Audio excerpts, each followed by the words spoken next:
Yo, yo, am I here or not? Let me know. Hit the comments and let me know if you can hear me, you can see me. Trying to figure this out. Let's see. I know I'm live on Instagram. What's up, IG? I'm gonna get to you guys in a moment. It's gonna be great. TikTok, first time. I'm gonna speak to you guys in a moment. We got a lot of great things going on here in the old Uncle E house, right? Planet host. And I think I'm doing all right on YouTube and Facebook and Twitter, but I can't tell. Let's see if I hit this button. Oh yeah, there I am. There we go. I'm a little bit of a delay there. Nah, it's YouTube over here. YouTube, what's up? All right, I see you guys already. YouTube knows what's up. Yo, yo, am I here? All right, let me mute that. Why not? Yeah, YouTube knows what's up because I got my start on YouTube. So a lot of you guys who are following me now on TikTok, just getting to know me, maybe you've been following me for a long time, but I'm an OG YouTuber. I started making YouTube videos back in 2007 when YouTube first started. I had a channel called Strength Camp that rose up to 1.8 million subscribers. And now, you know, things have changed quite a bit. And so we got multiple different platforms, and I'm intending to use them all moving forward. You know, maybe I'm usually a little bit early on things, but I'm also very late on things. What do I mean by that? I mean, I was one of the first guys on YouTube, and I have to attribute a lot of my success to my being early in that. But also I'm kind of late on things because I have a tendency to be like stubborn, where if everybody's doing something, then I don't want to do it. And the thing is with YouTube early on, I didn't know everybody was doing it. I just used it because I wanted to get more people to come into my gym. I saw it as a tool for getting more business, right? And hey, nothing's changed, fellas, right? The only reason why I'm doing this and speaking to you guys is because I can make money doing what I do, right? I don't love you guys that much. Can't you tell?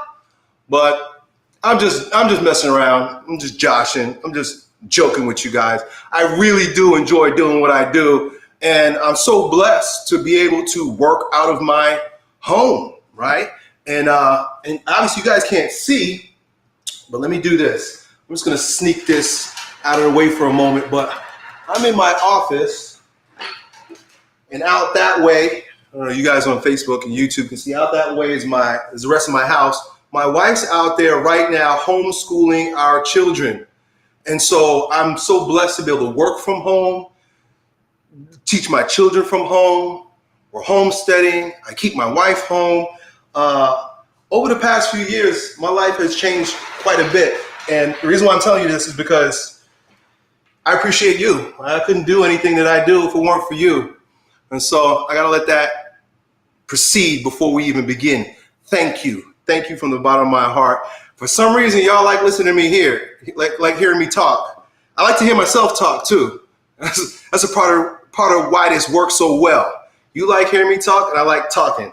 And sometimes that gets me in trouble too. I say too much. But that's the fun of flying off the handle and just shooting from the hip. And that's kind of what I became famous doing, right? Just answering YouTube questions. You guys would send me questions in a format that I called Yo, Elliott. Yo, Elliott. Yo, Elliott. So you ask me a question. Yo, Elliott. And you ask me a question. And so we're going to get into that here today. Well, I would love to take you guys' questions, and you just put in the comment section, Yo, Elliott, and I'll be answering your question. But let me just build some context for what's going on here before we even get started. And by the way, I'm about to take my socks off because I'm getting hot. I should probably turn my AC down a little bit. Let me see if I can get my wife to do that. Benja! I'll get my son. Benjamin!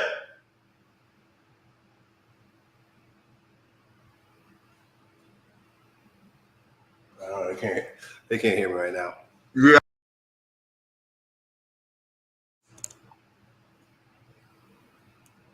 Oh, thank you.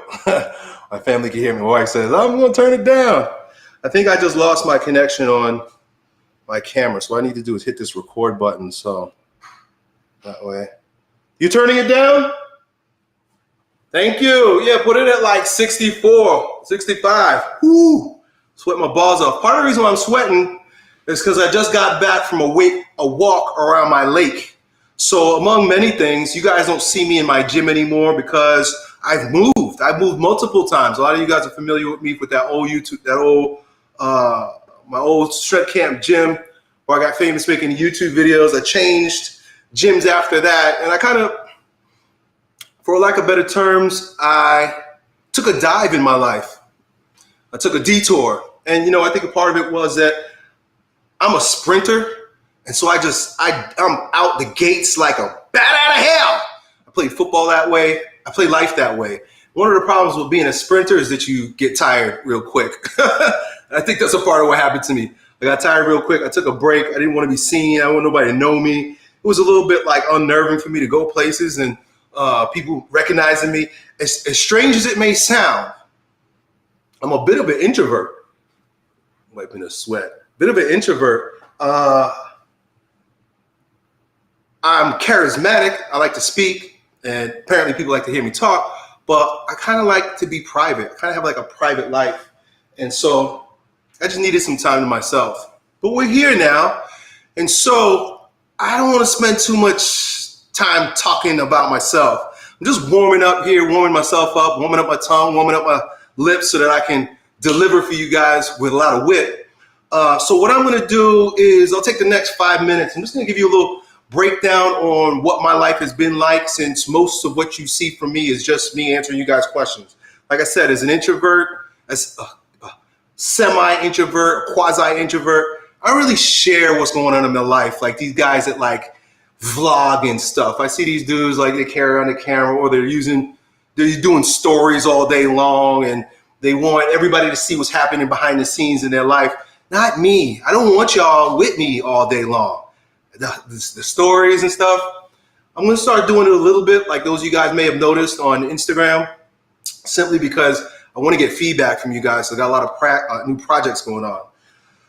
But enough said with regard to that. Let me just give you a little bit of a brief overview on what Planet Hulse looks like in 2022 and what the future holds 2023 and beyond. So one thing that you guys ought to know is old Uncle Yo started YouTube at age 27. I was about 26, 27 years old when I started making YouTube videos, and I'm 43 right now. So how many years is that? I've been on, so if I started in 2007, and so 07, 17, almost 20 years, right? It's like 15 years or so. You can see that my math skills aren't that good. So I've been at this for a long time. One of the things that I discovered during my hiatus, during my off time, was something called the quadrated psyche. I wanted to understand myself better. Of course, my favorite subject is myself. I'm a little bit of a narcissist. So as somebody who's studying themselves, I came across the work of many incredible, brilliant anthropologists and psychologists and mythologists. And of course, today I've returned to Catholicism. And so it's just been a journey for me. One of those beautiful things, my wife says this is backwards. Part of the reason why this is backwards is because my camera is mirroring. I don't know if I can fix that. Thank you for telling me, wife. She just texted me. How do I swap this? Let's see. Did I swap it? No. Well, it doesn't matter. It's just going to be backwards. It's going to be backwards today. Hey, by the way, this is me just practicing, trying to figure stuff out. So there's going to be glitches. I'm going to mess up some stuff. I'm going to have a backwards blackboard. This is going to be what it is. But don't worry about the blackboard. Pay attention to me right here. Pay attention to this backwards black guy. Don't worry about the blackboard. So I don't even remember. I got disrupted there. Let's just do a brief overview of what was going on in Uncle E's life these days. So, the quadrated psyche, Carl Jung. So in order to better understand myself so that I could better understand y'all, right? And some of you guys are like, sometimes you guys are just dumbfounded by how I happen to have certain insight into your life. One of the top comments on a lot of my videos is, how is it that Elliott knows exactly what I'm thinking? How is it that Elliott makes the right video at the right time? How is it that it seems as if Elliott has a crystal ball into my life? Well, because the more I understand myself, the more I understand you. I know I don't know if that even makes sense, but the more I make mistakes and the more I try different things and the more I read and discover and experiment, the more I can understand you, not just myself. The more I can relate to your questions, like more I can relate to your struggles, the more I can relate to being a man in this degenerate anti-male world. And so this is one of the things I discovered too. A lot of people are like, oh, this new Elliott, I don't like how pro-masculine he is. But one of the things I discovered is that we live in an anti-masculine world. We live in a gynocentric world. That's the fancy word for female-centered. And there's no question about it, we live in a female-centered world, because if you ask most guys what it is that they're doing and why they're doing it, it all has to do with what they're going to get between the legs of a girl. That's basically what it boils down to. And because chastity has been unleashed, most men are drug addicts to women. But anyway, I'm not even going to go into that right now, because if you watch my YouTube videos, you hear me talking all the time about the ills of promiscuity and fornication.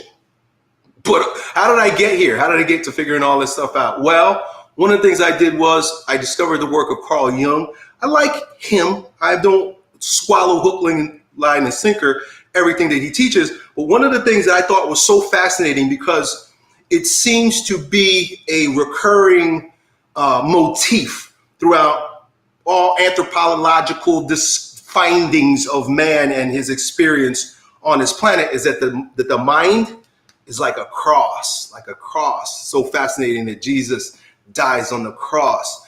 Our mind is like a cross. What does that mean? That means that it has 4 quadrants. It's broken down just like this.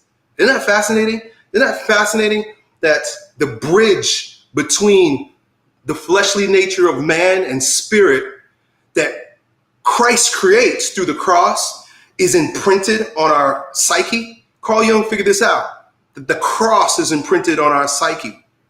Once again, if Christ is the bridge between the physical world, right? Because they say he's half man, half God, the God man, right? If you don't believe that, I'm not trying to convince you. But it all starts unfolding and making sense that the cross is our crossroads. It's our bridge to all that we are, everything that we are as a man. So let me come back down to earth and explain to you what I'm talking about with regard to this quadrated psyche. So Carl Jung said that there's only 4 modes of being when it comes to a man. Well, this is man and woman, but I'm going to give it a masculine veneer in a moment. There's thinking, right? Y'all know you could do that. Who was it? Descartes that said, I think, therefore I am. He only got it 1/4 of the way right. He said, I think, therefore I am, but he forgot about feeling, doing, and most of all, being, right? And being is the most mystical of all. What does it mean to be? How do you do be? What do you think about being? How do you feel when you're being? It's none of those. So I think, therefore I am, only 25%. Thinking, feeling, right? You gotta feel. One of the problems that men experience in this day and age is an overemphasis on feeling. That's a part of the gynocentric unfolding of our day. So men are taught to behave and operate more like women. Women operate more out of a sense of feeling, which is okay, which is perfect, actually, in God's order. It's perfect that a woman operates out of her feelings. She has an intuition about things. She has to have her ear to the ground a little bit more for a number of reasons, because she's vulnerable and because she gives birth to babies. She's got to be real low to the ground and protective. You just imagine, right? Not that we have these problems today, but you could just imagine in a caveman world or primal world, a woman that she gives birth to her baby, she has to protect it. I have cattle out here right now, and I hear you got to watch out for the coyotes, because if the cattle give birth, that the coyotes will come. Cows will come get it. So what does that mean? A woman needs to be a little bit closer to the intuitive, a little closer to the feeling, emotional world. But men, when we go to school and they teach us that we should be more like the little girls in our classroom, start feeling, and they tell you, oh, you need to cry more, get in touch with your feelings, we lose all proportion for what's required to be a quadrated man. We don't think as much. Men aren't as rational, right? When we're using this too much. And this is coming from a guy who got popular saying, trust your feelings. Trust me, I know. Watch some of my most popular videos. Oh, Uncle E, when I was young Yo E, I was saying all those things about trust your feelings, all that Disney World stuff where they tell you wish upon a star, you could be anything you want, and just trust your feelings. All demonic, all backwards, all gynocentric. Screws us up as men. I fell into the trap, and that's why I have to tell you guys that. I'm ranting now. Thinking, feeling, doing. A lot of us are good at doing. And doing could be broken down into two different things, taking action and activity. Too much activity or activity comes out of a sense of fear. I need to do something. I got to do something. If I don't do something, something's going to happen. Or a fear of just allowing yourself to be, right? Restlessness. That's a disordered doing. Ordered doing is action, and action comes from stillness. Action comes from a place of peace. So these people are saying, oh, go take action. You should be taking action, but they're like nervously taking action. They're not taking action. They're steeped in activity. They're steeped in fear. They're doing it out of feeling once again. Too much feeling. But then the fourth is being. What is being? I think the best way to describe being is what it's not. It's not thinking. It's not feeling. It's not doing. It is, if you would, a state of transcendence. And in this state of transcendence, and I like that word transcendent because it means to rise above. It's above your thoughts. It's above your feelings. It's above your doings. In that place of transcendence, there is closer communion with the Creator, right? That's why God wants us. You ever heard in the Bible it says, seek first the kingdom of God and all things will be added to you. That means stop thinking, bro. Stop feeling. You're feeling too much. Chill out. Don't do anything. Seek first the kingdom of God. And how does that happen? Through meditation, through prayer, right? So in a way, it's the meditative quality. It's the stillness quality. It is the divine quality. Imago Dei, imprint of God on man. That's our being, essence, beautiful stuff. But if you take that, thinking, feeling, doing, and being, take that quadrated psyche, and you superimpose it on mythological language, which is a beautiful thing that Robert Moore did. It was Robert Moore, PhD, may he rest in peace. He took those and he superimposed them on mythological language that he discovered by studying the work of Mircea Eliade, who was an anthropologist. And he likened each one of them onto a king, warrior, magician, lover. King is being, warrior is doing, magician is thinking, and lover is feeling, bro. How are we doing so far? I know, forget about the board. I know it's mirrored. I gotta figure out how to fix that. I don't know how that happened, but don't worry about it. Don't let it distract you.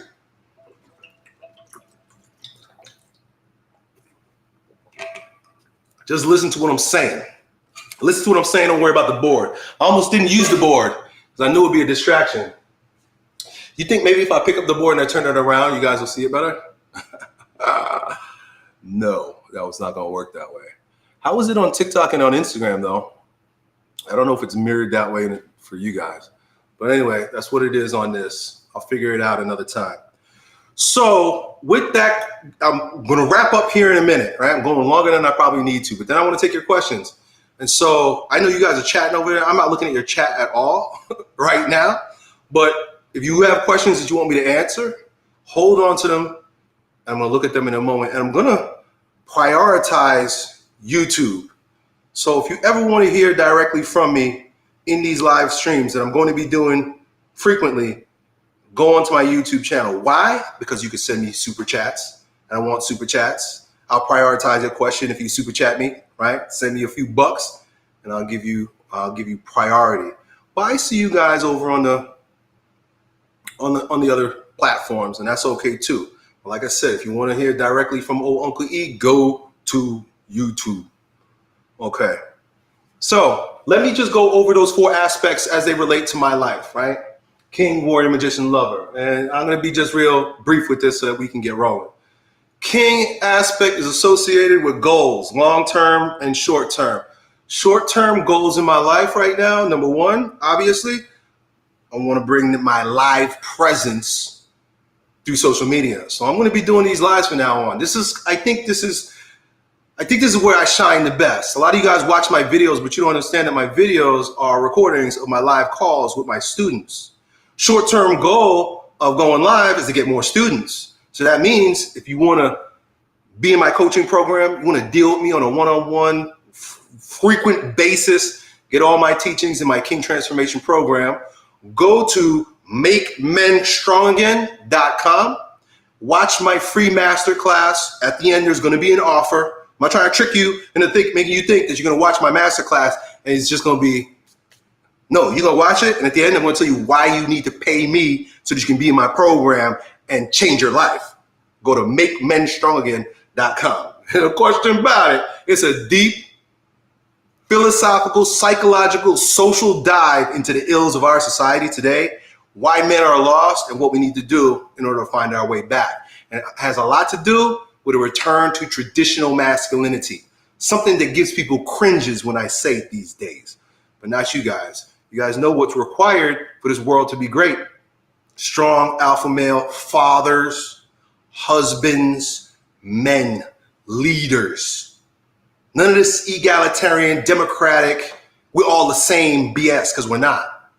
That level playing field stuff comes from the communist mindset that's coming to you through your camera or coming through the music and the movies and the media. It doesn't work that way.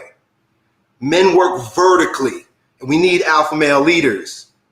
In my opinion, every man has the capacity to be an alpha male leader. So a lot of you guys don't, you think when I talk about being an alpha male that I'm denigrating those of you guys who are not, on the top of the pile. That's not what it is. To be an alpha male is to have your frame, to have your shit together, be a responsible man, take care of what's yours, do what's in front of you, get shit done. That's what it really is about. It's not about comparing yourself to anybody, but in the realm in which you do work, you got to recognize hierarchy. In the realm in which we do live, you got to recognize hierarchy. God the Father. And a part of the way the communists started taking over was by eliminating God, eliminating religion. Now you guys are atheists only because you've been trained to be atheists. You didn't come up with atheism. There was a subversion of God the Father and Father in the home through the Marxist, cultural Marxism, through the Marxist takeover, which ultimately is a cultural form of communism. Anyway, I'm starting to rant. Short term, make men strong again. Long term, make men strong again.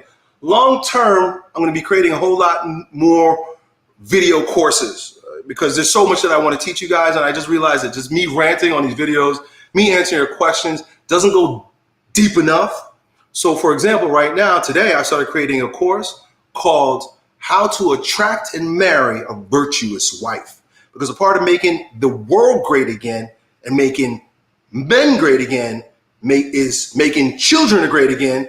You make children great again by making families great again. You make families great again by making women virtuous again and men alpha again. And so long term, my goal is to see the world flourish as it once did when families were strong. My daughter keeps, I'm talking about family. My daughter keeps sending me requests. Stop it. Sending me requests for apps or something. I don't know what she's doing. So that's that. That's my vision, right? There is no kingdom without vision. There is no king without a throne to sit on and imagine where things are going. And all that happens through meditation, oneness. So let me jump over to magician, right? Because a big part, if you ever notice in mythology, the king, he don't make any decision without his magician. This is fascinating. Even if you remember the story, I brought it up the other day when I was talking to my men in my coaching program, makemenstrongagain.com. We were talking about Alexander the Great.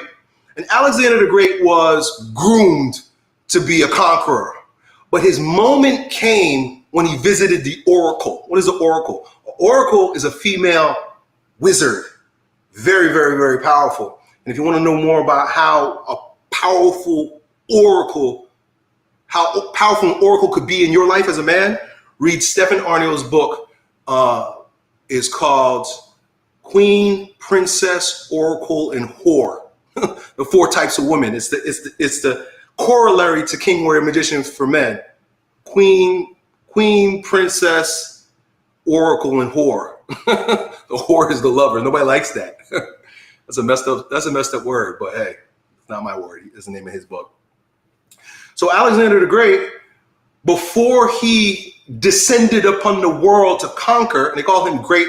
Even in our history books, we still call him great, but they try to say guys like Thomas Jefferson and George Washington are bad. Alexander the Great killed a lot of people, but they try to make, because they want Americans to hate themselves. So they say that, George Washington was a slave owner and all kinds of shit like that. Anyway, Alexander the Great, he went to an oracle. He went to the oracle, and the oracle of Delphi gave prophecy that the man who could untie the Gordian knot would take over the world. And Alexander went in there one day with his sword and he just chopped the knot. Everybody else trying to do the knot, he just came in with a sword, chopped the knot. What does that mean? That means he went to the oracle, he went to the magician. The king always is listening, paying attention, and studying the words of a magician, right? Your inner magician is your connection with God. Your connection, whatever you want to call it. I know a lot of you secularists want to call it consciousness or, intelligent design, or you make up all kinds of different words.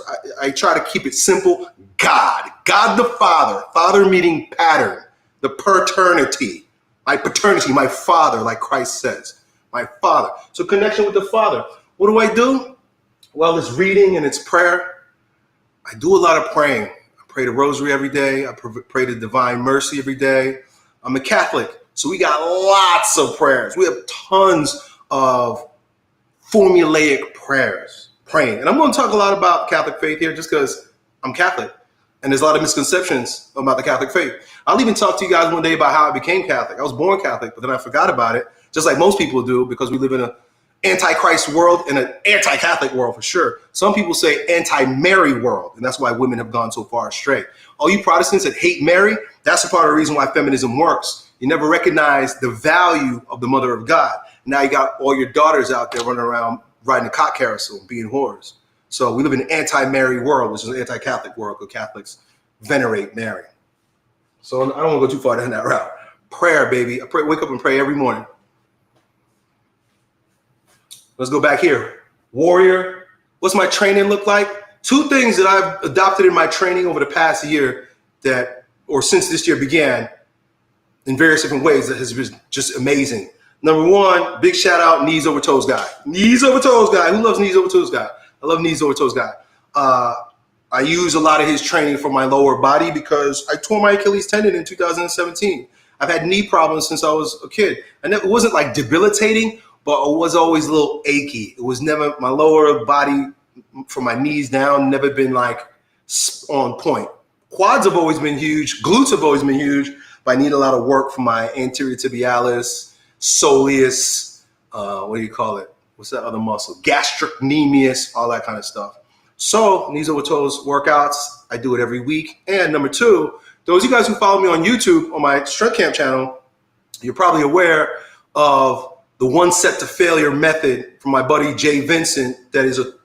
He throws back to guys like Mike Menser with heavy duty training. And so for upper body, fellas, this is the byproduct. What's the byproduct of me sweating my balls off after taking a walk around my lake? This is a byproduct of 1 set to failure once a week.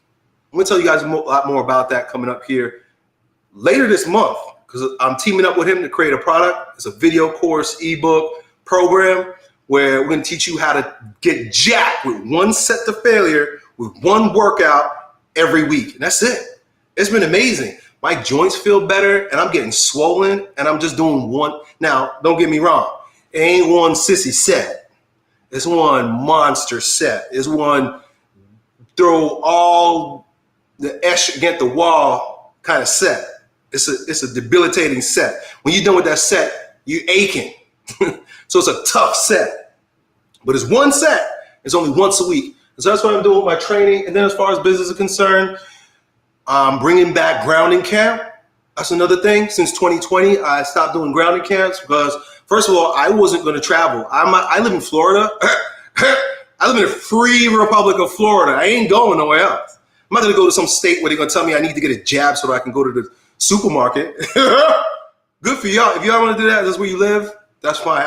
In fact, I pray for you. If that's where you live and you hate that type of tyranny, I pray for you. But I'm not going there. And I'm not wearing a mask on an airplane. I probably wore a mask once during the pandemic, but then again, by the grace of God go I. Before the grace of God go I, because my governor here in Florida, I didn't know. He said, no, y'all don't need to wear masks. He said, no, you don't. We're not locking down. Our governor said, no, you're not teaching transgenderism in the school. Oh, no, you're not having critical race theory in the school. What else did he say? Our governor is so based, it's ridiculous. So I'm grateful that I live here and that I didn't have to leave for business. But so I'm bringing back grounding camp. I'm going to do my first one here in Florida in January 2023. So we'll start promoting it probably next month. And then what else in business? Creating some new courses. I'm creating a course on how to find a virtuous wife, a woman with virtue.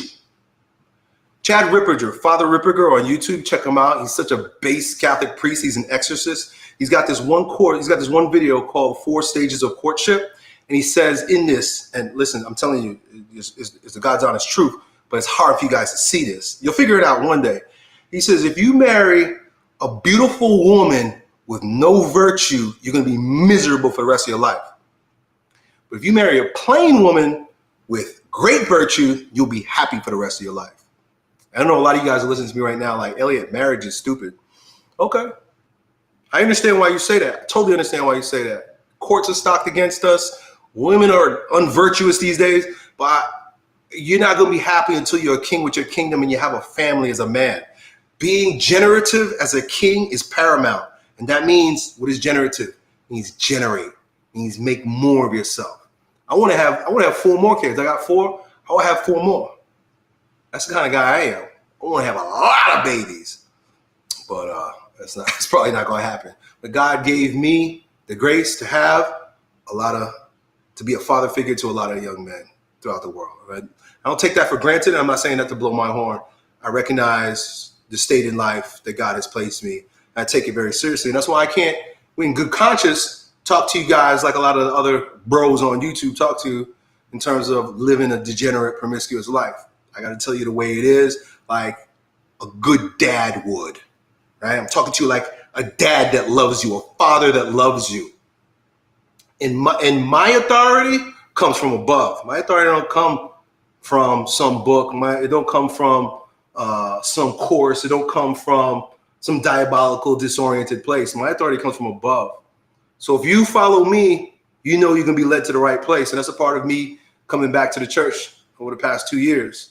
Because I recognize that if I'm going to be leading men, I had better be led myself.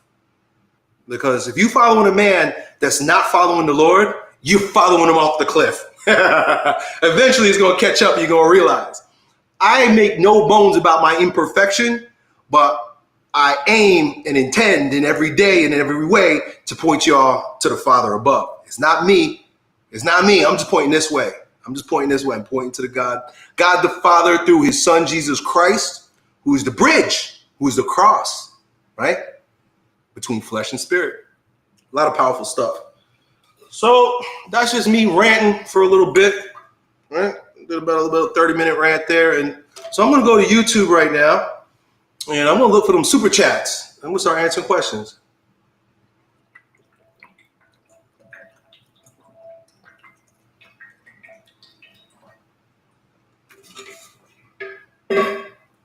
All right. Let's see how this goes.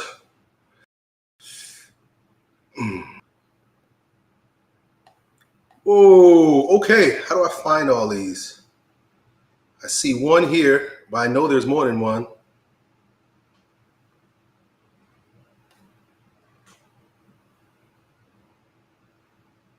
This is Ishiki.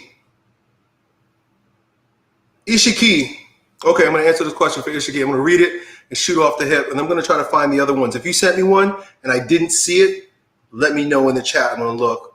hopefully there aren't a bunch of them that are hidden. You gotta forgive me. I don't know what I'm doing here. This is brand new. Okay, cool. Ishki sent me $50. Thank you. I love you. I appreciate you. Yo, E, thanks for all the advice throughout the years. I was raised without a dad. He was an alcoholic, and have used your advice ever since you were a strong man. My 2-year-old son is named after you. That's amazing. Any thoughts on 1, Kegels, and 2, psychedelics? You asked me some strange questions. He wants to know what I think about Kegels, which is a pelvic floor exercise. If I'm correct, that's what you're asking. And what do I think about psychedelics? So, to give credit where credit's due with regard to Kegels, I learned a lot about pelvic floor training, transverse abdominis training, deep abdominal training and exercise, and the stability it creates through Paul Chek. Early in my career, I studied a lot of Paul Chek's work. He's got a course called Scientific Core Conditioning, and it revolutionized the training and personal training industry, because he was doing much more than just teaching people how to crunch. Most of the time when it comes to abdominal training, people are like, oh, do these crunches and do these crunches and do those crunches and bring your knee up crunches. And it's all about training one of 4 muscles, more than 4, but there's only one muscle in your core, which is your rectus abdominis, the most superficial part of your abdominals. You also have between the 2 pelvic bones, if you put your hands here, and then down beneath your balls, right? Like think about so you have you got your pelvic bone, right? And then down here you got the fossa, you got like a hole. Women have a bigger hole because they got to push a baby's head through it, but you got a hole down here, right? Why is there a hole down there? Because you got to poop through it. And you also, I think, if I'm correct, yeah, you're like all your penis pumps and what do you call them? Hoses come out of that hole. But there's muscle that holds that hole up. But there's muscle down there that if it's not strong, it starts to fall. And like I said, with regard to women, because they got a bigger one, that's why a lot of women pee themselves. You know, these women that do jumping jacks, or if you go to the gym and they skipping rope, they pee in themselves, or they walking down the steps and they got a hold of vagina because they pee in themselves. Because that muscle, as it grows, as you get older, or it gets weak, or they had surgery, or they're eating foods that cause inflammation down in the gut, colon area, pelvic floor area, that muscle either is shut off or it doesn't work. And then so these women end up, and a lot of men end up with weak pelvic floor. A woman, and I'll just throw this out there also too, a woman who has a strong pelvic floor also knows how to contract her vagina better. Because it's about strengthening the muscles that are down in here. So Paul Chek talks about doing various exercises that require that you draw in. Instead of crunching for your abdominals, you draw in. You suck your belly in and you pull your anus up. So if you're just watching this right now, if you're sitting at home or you're standing up, you know how if you got to poop real bad and you pull in, that's a Kegel. That's a Kegel exercise. It's a light tension on the pelvic floor.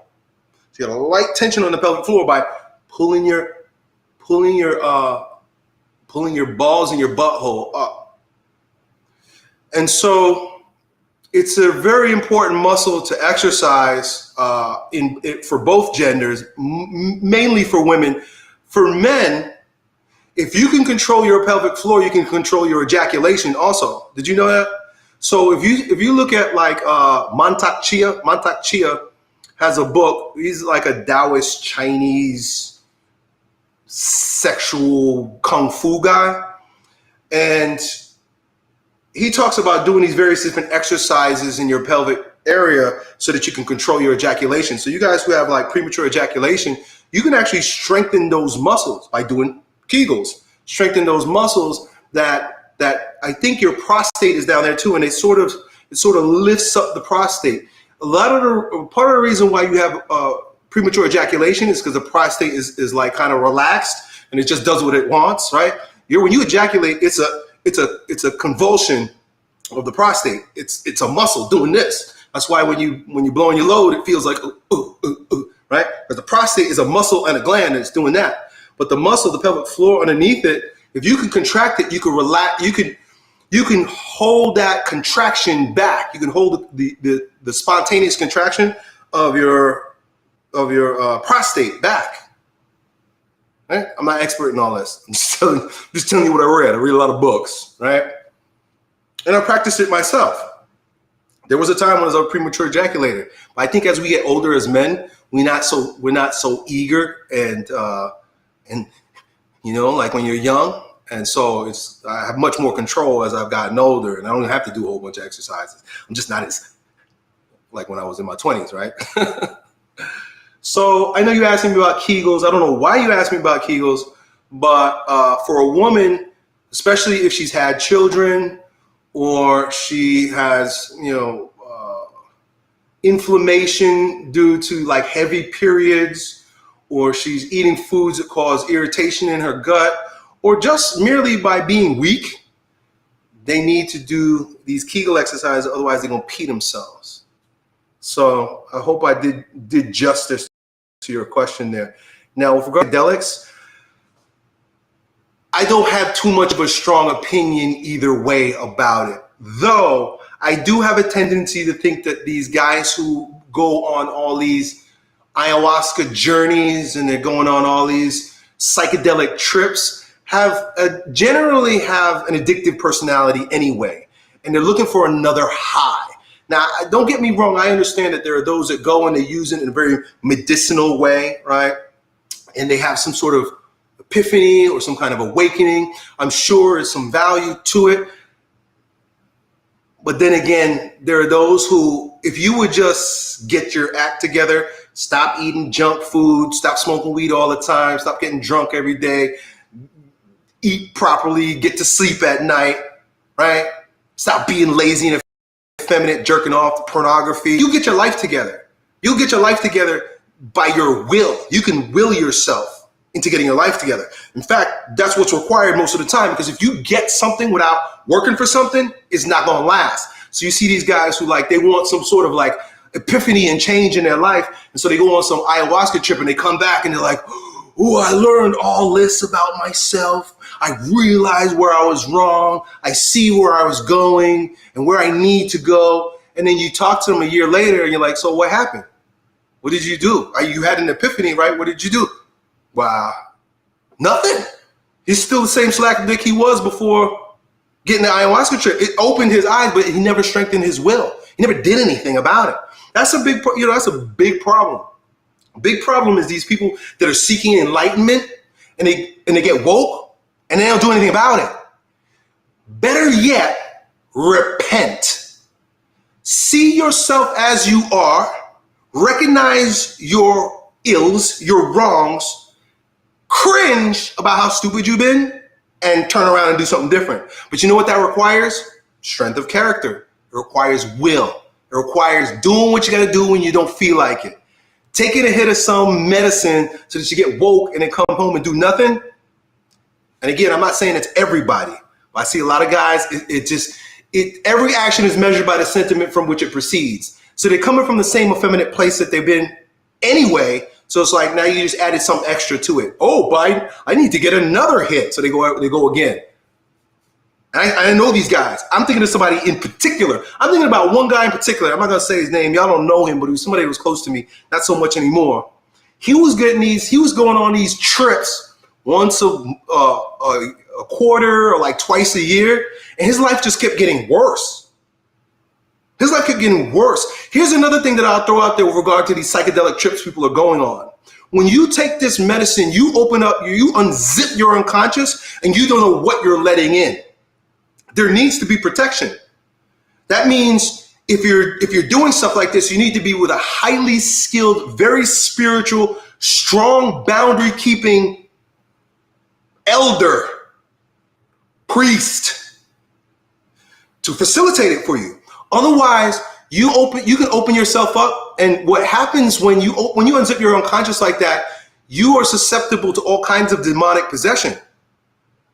This is This is where people go on these trips, and then the next thing you know, you see them and they look like they're tripped out, they're bugged out, and their life never gets back on track again because they literally open the door for a demon to come in and take over their life. You become very susceptible when you do all kind, even alcohol. I'm talking about psychedelics, but even alcohol. Why do you think they call it spirits? When you drinking spirits, you open yourself up to spirits. Think about hard drugs and psychedelics. You open yourself up to spirits. Be careful.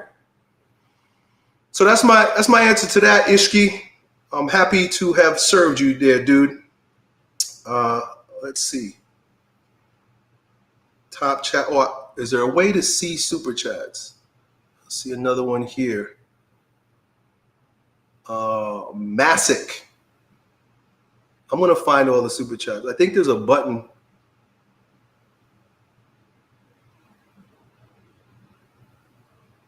I should be able to use to find them all, but I'm gonna just look at the ones that I see right now, and I'm gonna go look for a moment. Yo, Elliott, can you please speak to women on cultivating virtue?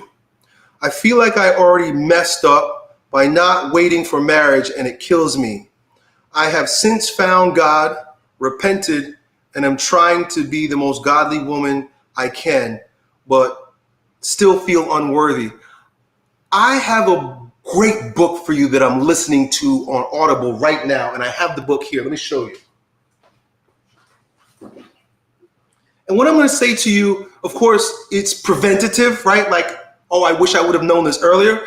But within this book, the young ladies that wrote it do a great job of showing you and explaining to you that you're not damaged for life if you know how to repent and turn around. So I encourage you to at least listen to it on Audible. It's very hard to get the book, it's out of print, but it's called It's Not That Complicated, How to Relate to Guys in a Healthy, Sane, and Biblical Way. The reason why I'm reading this is because I've got daughters. And so I'm going to do a book study with my daughters, and we're going to read this book because I don't want my daughters to make the same mistake that most women are making. I don't want the guys that follow me to make the same mistake that guys are making. So that's why I do the research that I do. Read this book. I'm not going to go too deep, but essentially it is in chapter, I'll tell you what chapter. It has to do with the heart. Chapter 7, the heart, victim or perpetrator. In it, she talks about how, a lot of women, it's for women, but I'm reading it anyway. A lot of women will think that because they've been wounded or because they've lived impurely for a period of time, that now there's no chance for them to turn around, but that's not the case. And listen, I tell the guys in my program, and I tell the guys on YouTube, I tell the guys that I mentor, look for a woman that is chaste. Look for a woman who practices chastity. Don't deal with these loose, promiscuous, riding a cat carousel women, because I got to protect my guys too. And we know, statistics have shown that the more sexual partners a woman has, the less capacity for her pair bonding. She has a harder time, but it doesn't mean all is lost. And I really want to give you, hope. I like the way you use the word cultivating virtue. What I would invite you to do also, include, besides reading that book, is to look at the particular virtues that were lacking that allowed you to fall into the sin that you found yourself in. Because, a lot of times we look at the sin itself, right? Like, so I fell into fornication. But what was lacking beforehand that allowed you to fall into fornication? For example, humility. It's tough. Humility is tough for everyone, but it's really tough for women. Why? Because men put women on a pedestal. And just by mere virtue of you being a woman and being even mildly good looking, you're going to get all the attention that you want. They say that a woman gets offered sex at least once a day. And think about it. If it's online, it may be 100 times a day. And depending on the woman, she could be getting offered sex wherever she goes. What that will do is build a false sense of pride. With that false sense of pride, you think, well, since I can, I should. Since I have all this opportunity, since it's getting thrown at me, and since, as we all want power, but this is a woman's power, since I know I have power, I have dominion over these men, I'm going to go and I'm going to take advantage of it. I saw a really funny meme the other day. I may have reposted it. I don't have my phone. I'm using it here. I saw a meme. I think I reposted it on Instagram, and it said something like, it was this woman that was chanting about how she's sexually empowered, and women are gonna overthrow the patriarchy because of their sexual empowerment. And so the guy, the way the meme was, it was set up so that there was a response to it. And the guy says, how? By sucking our dick? Think about that. You're so sexually empowered that you're promiscuous. What kind of power is there in being a slut? It's a fake. So understand it's a diabolical takeover. Women have been fooled just like men. The problem is that women go first and then men follow them when it comes to sex, because women have the gateway to sex. Men have the gateway to relationship. And that's why both sex and relationships are failing today. Look at the various virtues that need to be cultivated to bring you to a place where you no longer fall into those sins, right? Humility just happens to be one of them. And if you work on a virtue, you have to know its corollary, its vice. So you can ask yourself, what was I? Too proud, right? Or it could have been the other way around. It could have been a fault. It could have been a sense of low self-esteem, which is also a false sense of self, which is also a form of pride. I think low of myself, and thus I need to get validation from men. So virtue is a beautiful word to describe. I joke around and I say virtue means virgin. There's some validity to that. But what I really want you to do is pay attention. Get a list of virtues. Go on Google, and I should have one around here, but I'm not going to go look for it. Go on Google and search out a list of uniquely feminine virtue. Female virtue, feminine virtue, and then just go to work on that. One of which I would just encourage you and everyone listening to this to really explore is the virtue of chastity. I like to talk to the guys in my program about weaponized chastity. Chastity is a virtue, and it's about temperance. It's about knowing my power, but not using it just because I can. That's what chastity is. It's recognizing that I can open a can of worms right now, but I won't, right? With regard to men, it's about not falling into that can of worms that women can open for us. And by not falling into it, we retain our dignity, our integrity, and our power. Because if men stop fornicating, they stop falling for silly women. And a lot of you guys are like, oh, how come I can't find a good woman? It's because you have on sex goggles because you're fornicating with them. So it goes both ways. I know I sound like a boomer. I know it sounds completely ridiculous when I say this stuff because we live in a hookup culture.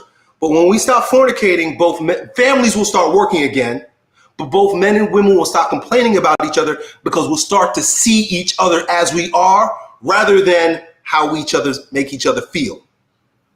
Done.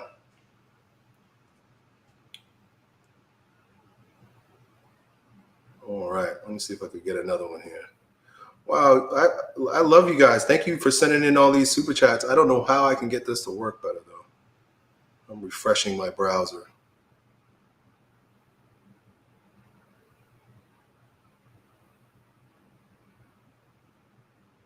Yeah, I think that worked.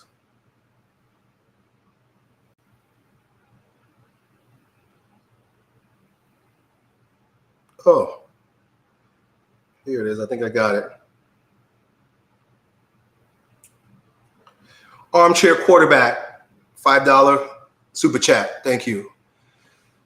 Armchair Quarterback goes on to say, yo, Elliott, is it ungodly to invite a woman over to your place for dinner if you aren't married to her yet? Short answer, I don't know. Let me put it this way. It's impractical because if you're inviting a woman over, there's a good chance that you're attracted to her. You ain't just going to invite some woman over that you're not having some interest in, right? Rather than judging it, right, and saying ungodly, let's just look at it from the practical standpoint. Let's play the whole thing out. Let's say you're attracted to this woman and you invite her over for dinner. You have to make, and you don't make it very clear what your intentions are with yourself or with her. There's a very good chance that you're going to fall into the emotional entanglement with this person. And the minute emotional entanglement corrupts a neutral relationship where we're just trying to get to know each other, I want to see you clearly. That's the real thing here. If my ultimate intention, the true intention, is to make this woman my wife, because I don't see any other reason to deal with a woman besides entertaining yourself, right? It's like going to an amusement park or going to a donut shop. I'm just stuffing myself with stuff that tastes good. I'm just going for a thrill ride. If you're living your life for thrill rides and good feelings, you're a FAG. I can't say the word out loud. I'll probably get banned on YouTube. You're acting like an effeminate sissy boy. If you're dealing with women because, oh, it feels so good, or, oh, I feel so proud about myself, or, oh, I need something, all of those come from weak places as men. But if you deal with a woman with an intention to build a kingdom, to be generative, a patriarch, build a family, sire children, work with a woman to worship the Lord and help each other get to heaven and raise godly children that will bring the light of Christ into the world. Now you're doing something. Now, I'm not saying you have to do it that way. That's the way I think of it. But you have to have big picture, big vision. Here's another thing. You wouldn't go into a business relationship if you didn't have a vision. You wouldn't partner up with somebody if y'all didn't agree on the vision that you have for the business. But yet y'all invite these women into your house, into your home, and get emotionally entangled with them, not knowing whether you have a vision or not. What is your intention? What are you really thinking? Not relaying that intention so that she's on the fence. And then because there's no goal, it's just whatever goes. So I just don't think most people are strong enough to stay neutral in that regard. And if you fall into the emotional entanglement, that's a slippery slope. So I would avoid it. All right. Oh, I'm cut off on TikTok. Let's keep going though.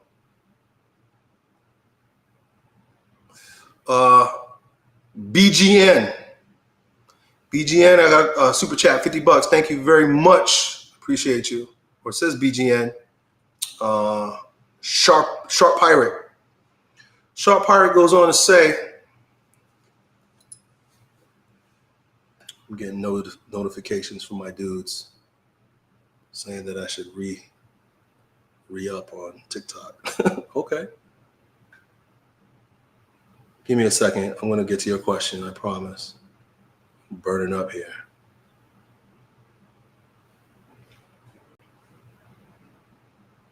Unable to go live.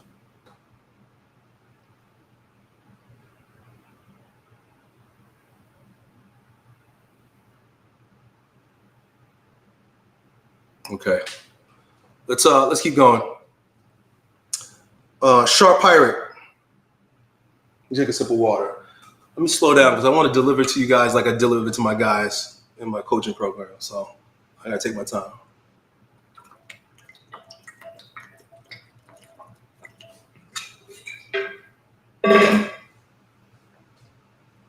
Okay, let's go.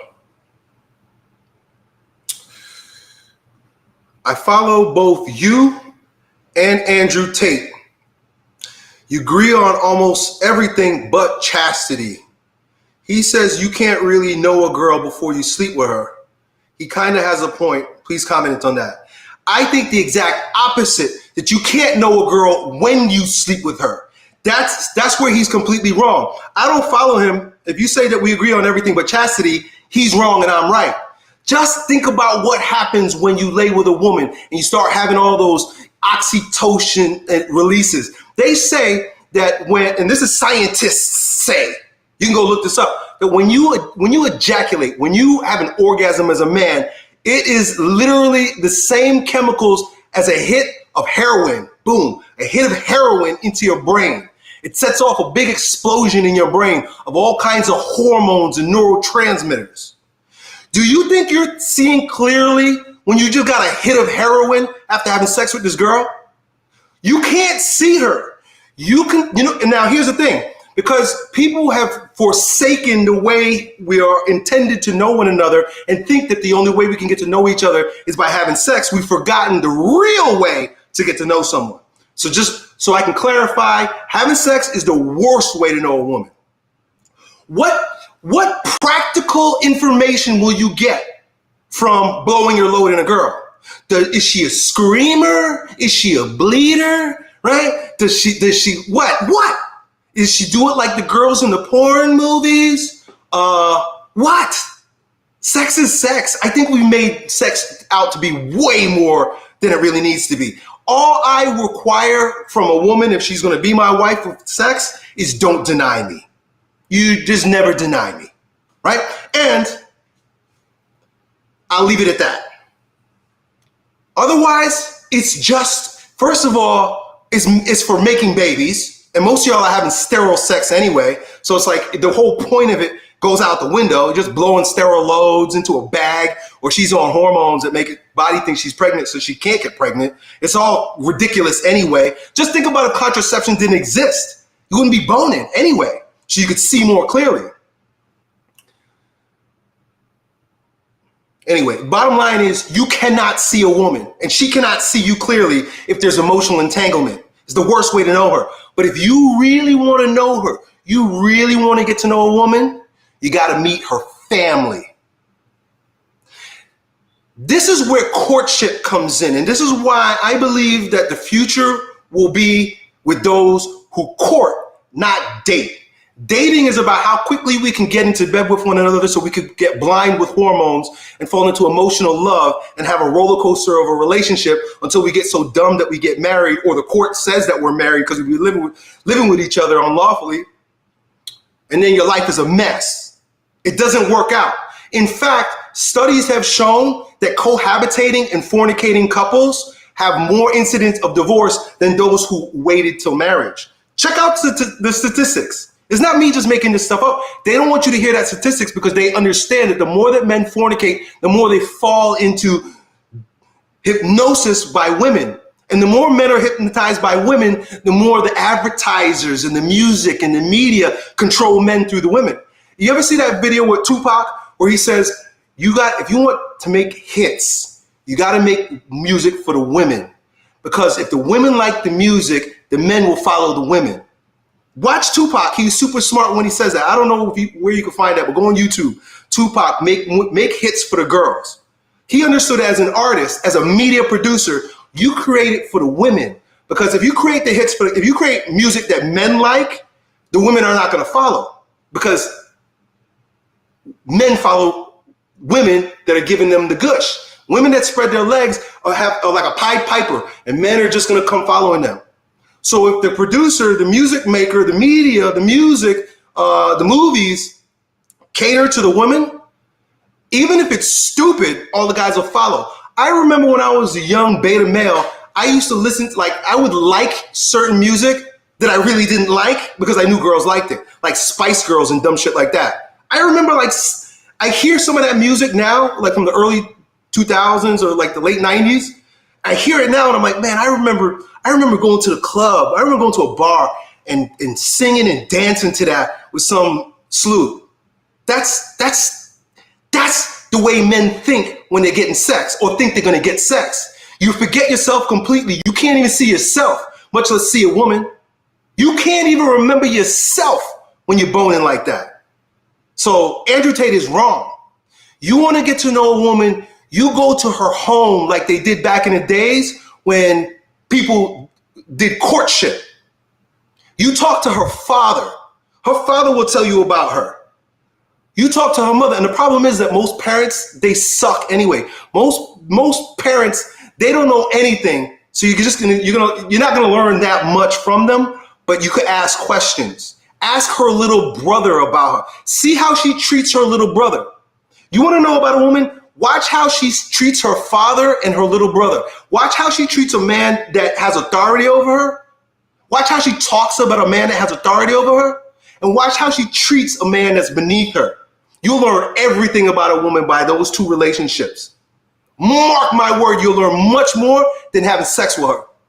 Because when you have sex with her, you instantly become beneath her because now she got you on her leash. Oh, you like that? You like that little hit? You like that little hit? Buy me this. Take me there. Do this, do that. This is where most of y'all end up. And there's the select few complete psychopaths that can have sterile transient sex and feel nothing about it. Is that a power or is that lacking some essential sense for ultimately having healthy relationships? I don't know. You tell me. If you want to be a sterile transient pussy pumper and have no feelings about it, I wonder what kind of dad you're going to be. I don't know. Just think about it. So good for Andrew Tate. I'm sure he's a great guy. I've seen him. He's driving like Bugattis and shit like that. But if he's telling you that the best way to know a girl is by putting your dick in her, he's completely wrong. He knows nothing about it. Next.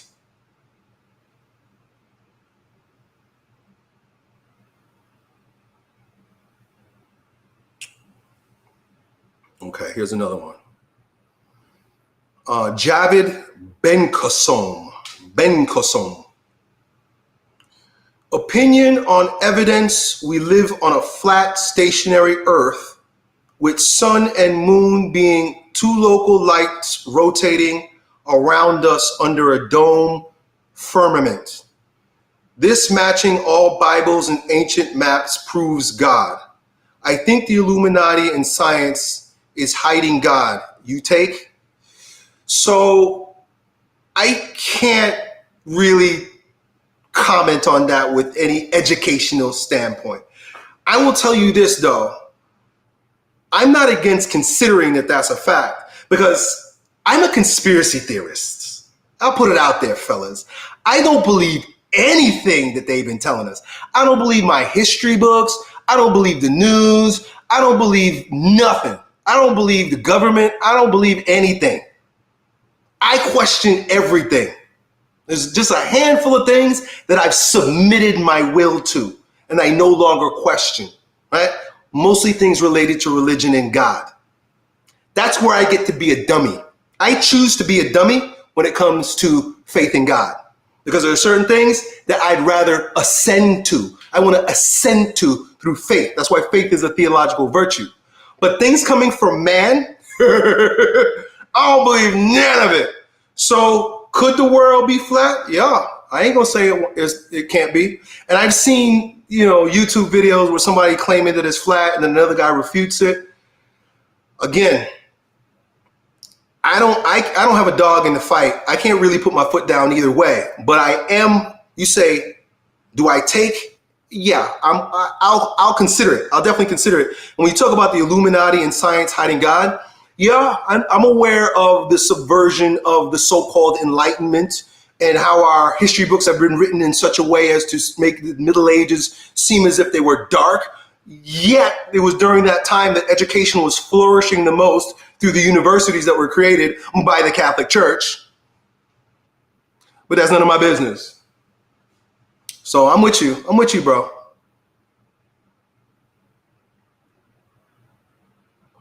My wife just sent me one that maybe I didn't see here, which is from Sec. I see a bunch of them she's sending me that I don't see here. I got to figure out how to see these super chats, but I'm going to look at what she showed me here. No, this is Zenin Chen, squats bro, or I can't even tell. Davin Gams. Yo, brother, I'm squatting every single time I go to the gym. What do you think about that? Trying to build up to 4 plates using as many reps as possible sets. It depends on your volume and intensity, my bro. Like if you're going in there and you're trying to annihilate your legs every single day, I think you're going to run into some problems. I don't know how that's working out for you right now. I'll just say this. I can't do that. I don't deny that you could train legs every day. I think you could train legs every day. But I wouldn't want to load my spine with a bunch of plates every single day and try to rep it out as much as I can, especially when you do those as many reps as possible with squats. There's a tendency for the stabilizer system to start to fail. And so you're going to start getting like micro tears and you can start getting like little micro injuries. You would have to, if I were to do that, I would have to have immaculate form. I would stop before failure. That's one of the things I would do. I would probably do something along this of like 5 reps, right? I wouldn't do a lot of volume. If you're doing a lot of frequency, I would cut back on the volume. The intensity might be able to be upwards to 80, maybe 90% if you're only hitting it for very few reps, 1 to 3, maybe 5 reps. Do you, bro? Good luck to you, but I sure as hell wouldn't do that. That sounds like pain to me. If you're just doing body weight squats, or if you're pulling up before failure, I think you can get away with it. But that's just my opinion on that, dude. Done.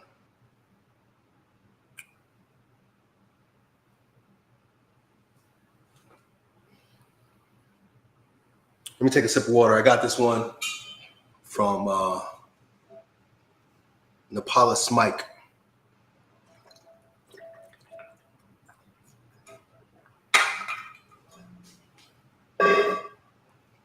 Okay.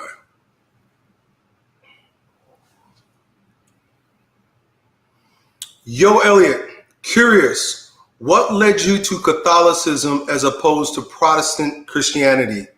Do you feel Catholicism is more biblically accurate? Let me answer your first question. I'm Catholic because I'm Catholic. I was baptized Catholic as a child, as a youth, as a baby. And then I went through all of the initiations as a child. I went through First Communion, confirmation, and so on and so forth. By the time I got into middle school, myself and my family, because my family left the church, I left the church and I never looked back. I never thought twice about it, but always had this calling, always had this seeking sense within me, always. And it always, for me, it starts with the question, Elliott, what are you? Right? Because as a kid growing up, I'm multiracial, right? Like, look at this guy. He's not so black, but he's not so white, right? What are you? Was a question that a lot of people used to ask me. And so that question as a youth, as a kid, as a teenager, really impressed itself on my heart. And so I wrestled with that quite a bit. Elliott, what are you? And so I'd ask myself that, and I started seeking the answer. And that's when I came across some religious, spiritual, quantum physics type new age explanations when I was probably about 12 or 13 years old. I read a book by a guy named, I think his name was Rollo May or Apollo May, and it was titled, Who Are You? Or Man's Search for Himself, something like that. I don't remember it. But he was talking about how we are not this. I'm not this. I'm not the color of my skin, color of my eyes. I'm not Elliott. I am a spiritual being having a physical experience. And then he broke it down into the science of it with quantum physics. And he says that there's really no such thing as material, and that everything is energy, and that they're frequencies and stuff like that. And so that blew my mind. And of course, it led me down the new age rabbit hole. And so for the most of my seeking through high school and college was, and beyond, was new age-ish. By the time I was in my early 20s, the internet was popping off, and they had Napster, which was a file sharing website that was before YouTube. Now you guys just go on YouTube and you find all kinds of stuff that you want. I knew about Alan Watts back in, and many of you probably know who he is. He teaches about the traditions of the East back in 1999. I was listening to his audio and stuff. So for me, it was always this seeking, always this searching. I also found the Baha'i faith. And that made me fall in love with the Abrahamic religions, because as opposed to the Eastern religions, the Abrahamic religions have a sense of rigor, have there's more commandments. It's more Western of nature, and so I just felt and even the texts and the writings, they just drew me in much more. Right? I like the idea of God rather than, Buddha just talks about, the way, right? Or that's Taoist, the way. I sensed that a God that's personal is calling me, right? And not an impersonal God like some of the religions of the East or some of the New Age ideas, right? And then, of course, there's Hinduism, which has all these different personal gods. But the idea that there was one personal God, one personal creator, it just resonated with me. But it never stuck. None of the religions stuck. And I found myself at a certain point when I was right about to turn 40 years old, where I was in a dark place. And I was as high as a kite one day, sitting in my sauna, crying and begging God to show me the right way. I just wanted to know, what is the way? What am I? Where do I go? I've tried everything and nothing's working. And because I was so wrapped up in the New Age, I fell into all kinds of diabolical disorientation through the idea that I am a God. That's another one of the things that the New Agers, they really believe this. And it can lead you down some really dark paths to think that I am a God. I am God. God is in me. Whatever I want to do, whatever I feel like doing, it's because God is doing it through me. And so they have no sense of propriety, no sense of boundaries, no sense of duty and integrity and humility. It's all me. I'm the God. I do what I want to do because I think I want to do it. That is the predominant religion of our day. Most people aren't even atheists if they don't have a God. Most people are pagan because they worship the creation. Pagan means you worship the creation, and they worship themselves. Most people today worship themselves. I discovered that I'm a bad God and I'm not worth worship. And as a bad God, I have been trying to figure out what I should be doing rather than submitting to what I am. And so here I am crying one day, high as a kite, and I'm asking God, show me.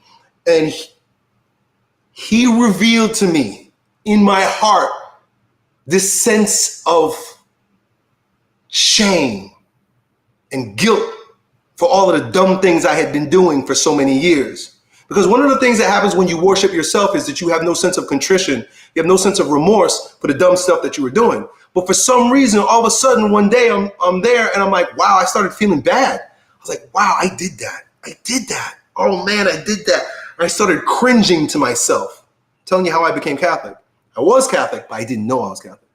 And so here I am cringing to myself. I'm like, what the hell I'm terrible. Almost like the prodigal son.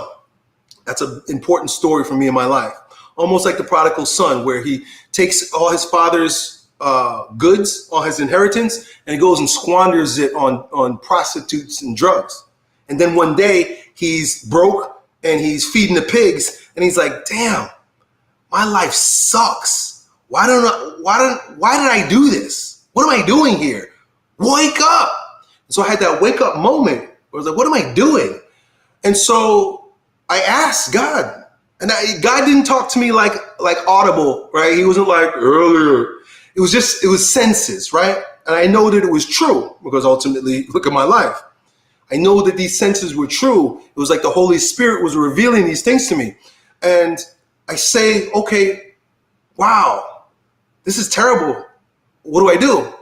Repent, Elliott, repent. That's why I use that word so much now, because that was such an important word for my reversion. Elliott, repent.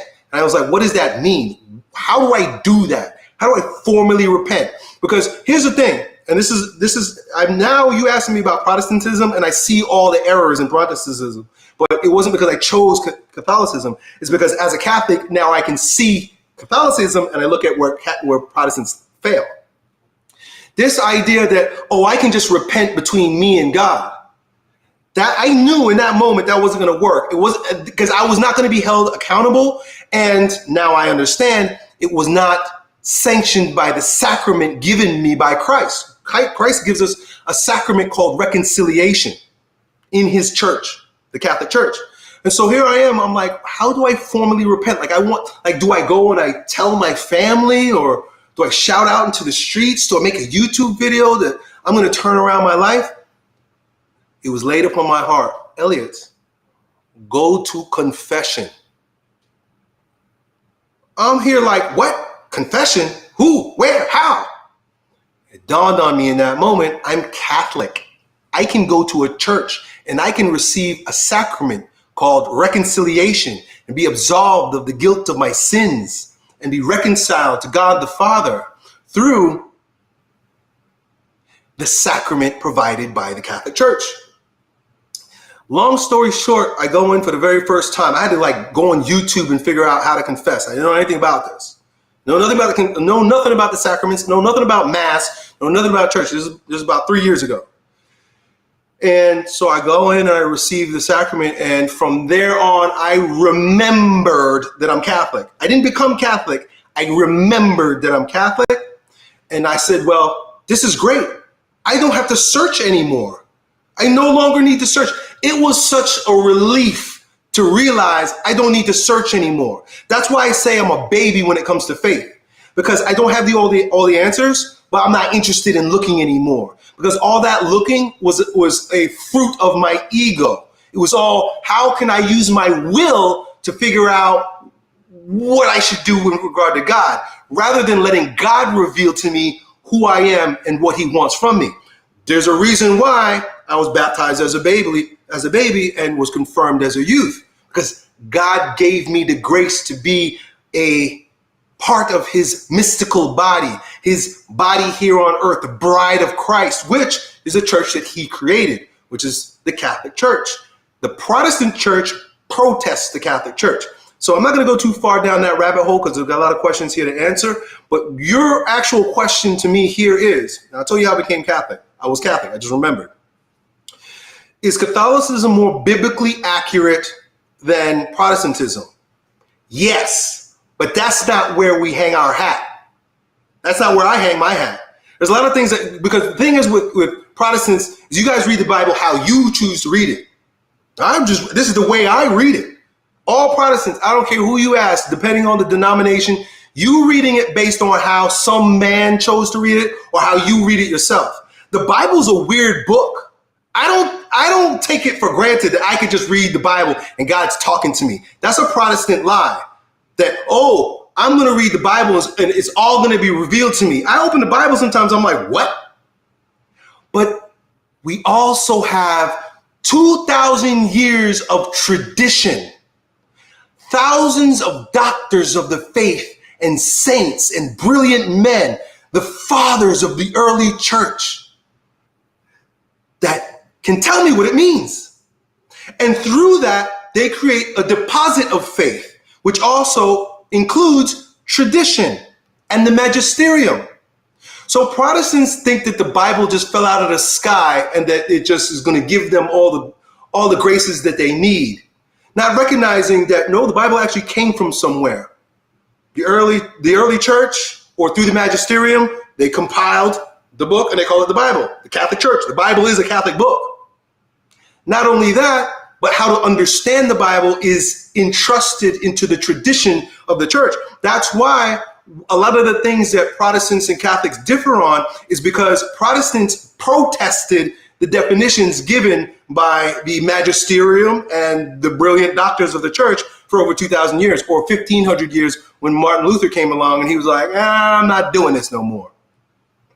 All Protestant denominations were created by some man who decided I can figure it out on my own. Catholicism comes straight from Christ and his disciples. It's apostolic.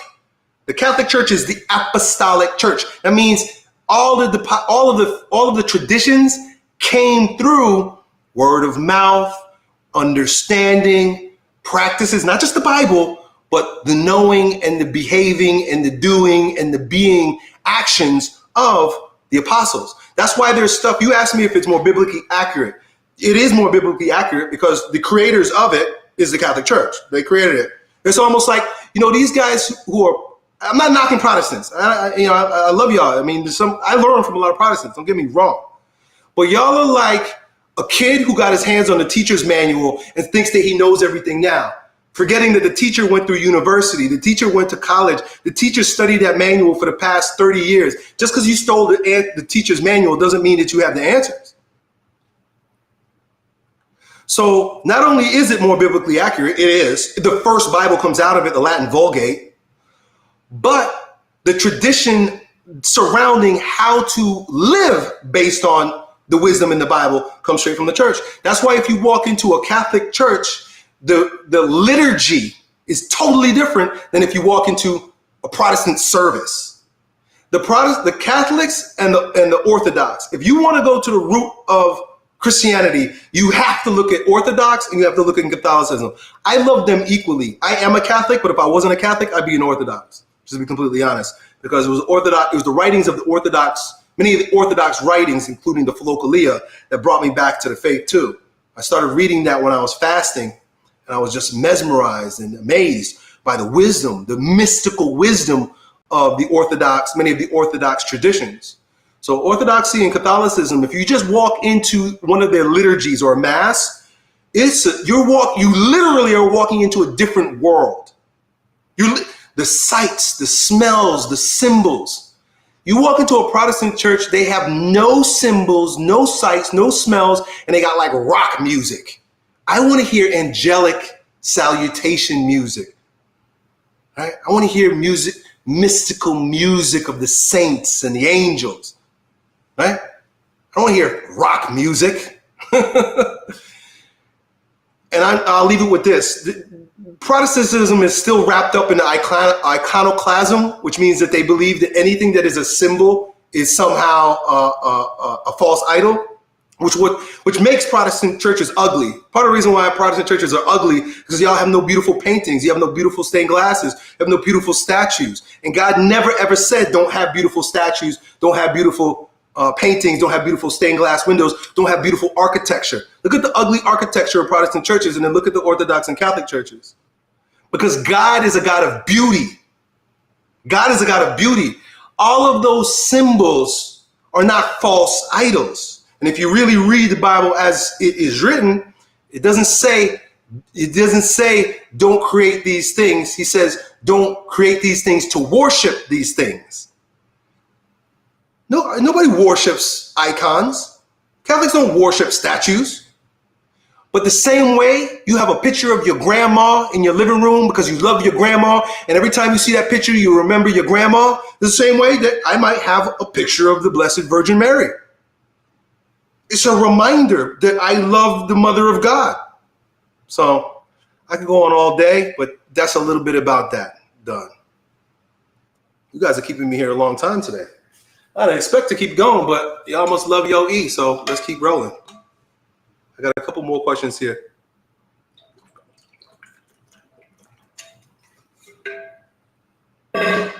Bolt Action Bali, I see your chat over there. We don't pray to the statues. Something that all Christians believe is something called the Creed. If you don't believe in the Apostles' Creed, you're not a Christian.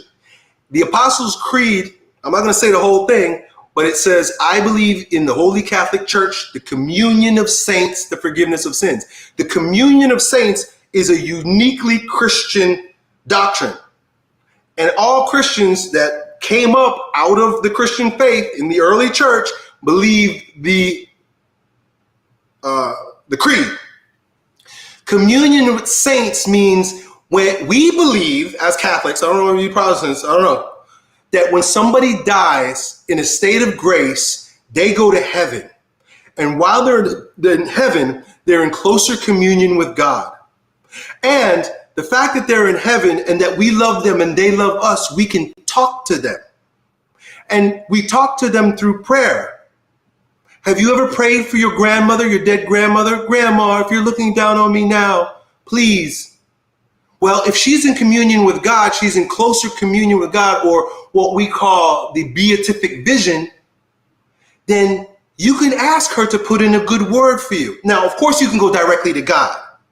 But isn't it nice to know that you have other people in the family of God there that you can also talk to? You could go straight to your father, but you could also go to your mother too. Hey, Mom, I know that you're talking to Dad tomorrow. I know that you're close to Dad. You sleep next to Dad. This is what I'm thinking. This is what I'm hoping. Could you share that with Dad? That's beautiful. That's great. We're not praying to statues. We're praying to saints, people in heaven. We're not worshiping them. We're speaking with them, just like you do with your dead grandma. Done. Okay. David is telling me, Ben Cohn, Terry R. Eicher also has a great channel on the Flat Earth YouTube algorithm is set up to where you will not find them on the channel. I know. Only disinformation channels. Careful what you're doing research. I like to go to Brighteon.com and I'll also go on BitChute. So if I'm going to do some research, I will definitely do that, Javed. Thank you. Let's see. Are there any more? I don't think I see any more super chats. If they're not, that means we're done.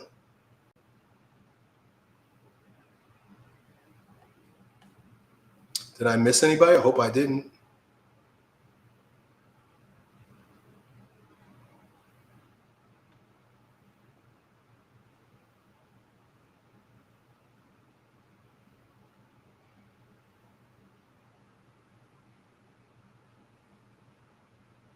Okay.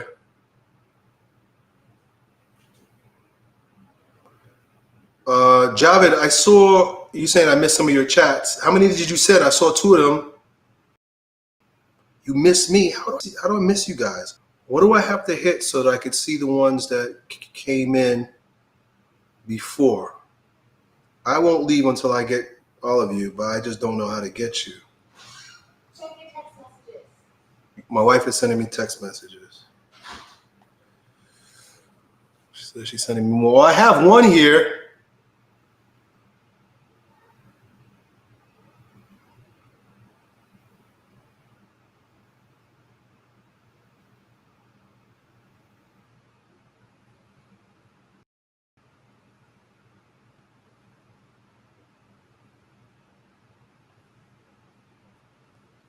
I'm going to scroll up. Let's see. Maybe that's the way to find them.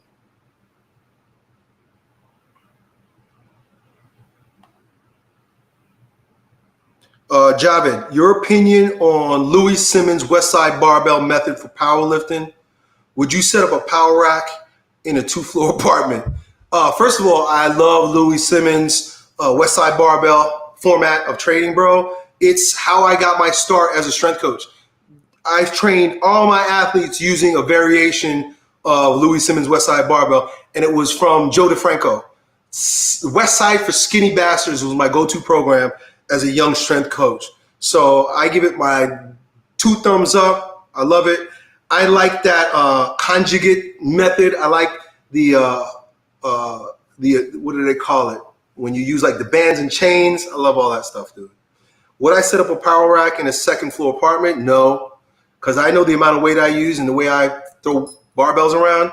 For sure, I'll be breaking that floor. So, but it depends. Like some of these buildings are built pretty sturdy. You might want to check with your landlord or check with the builder people. Well, I don't know. I probably wouldn't do it. Javed also says the real Mount Sinai was found. It's also being censored from the internet.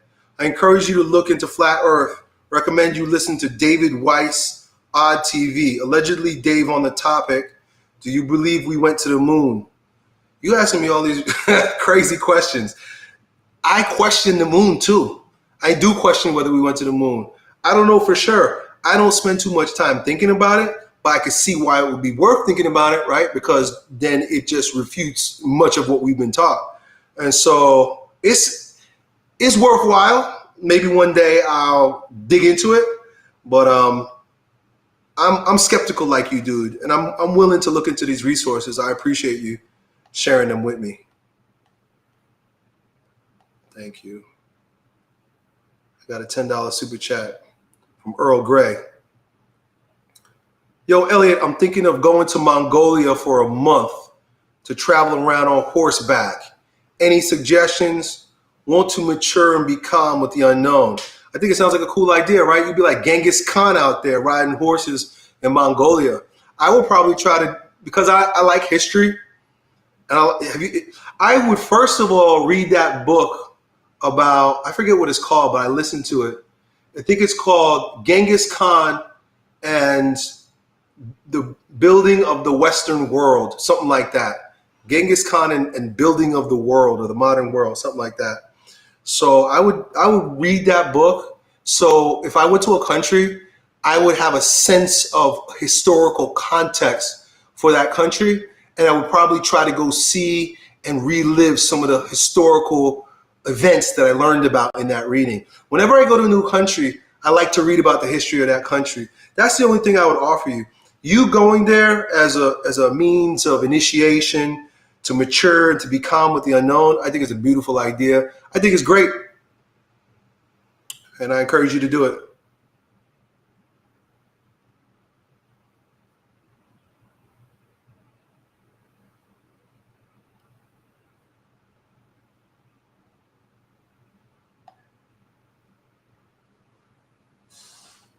Your wife.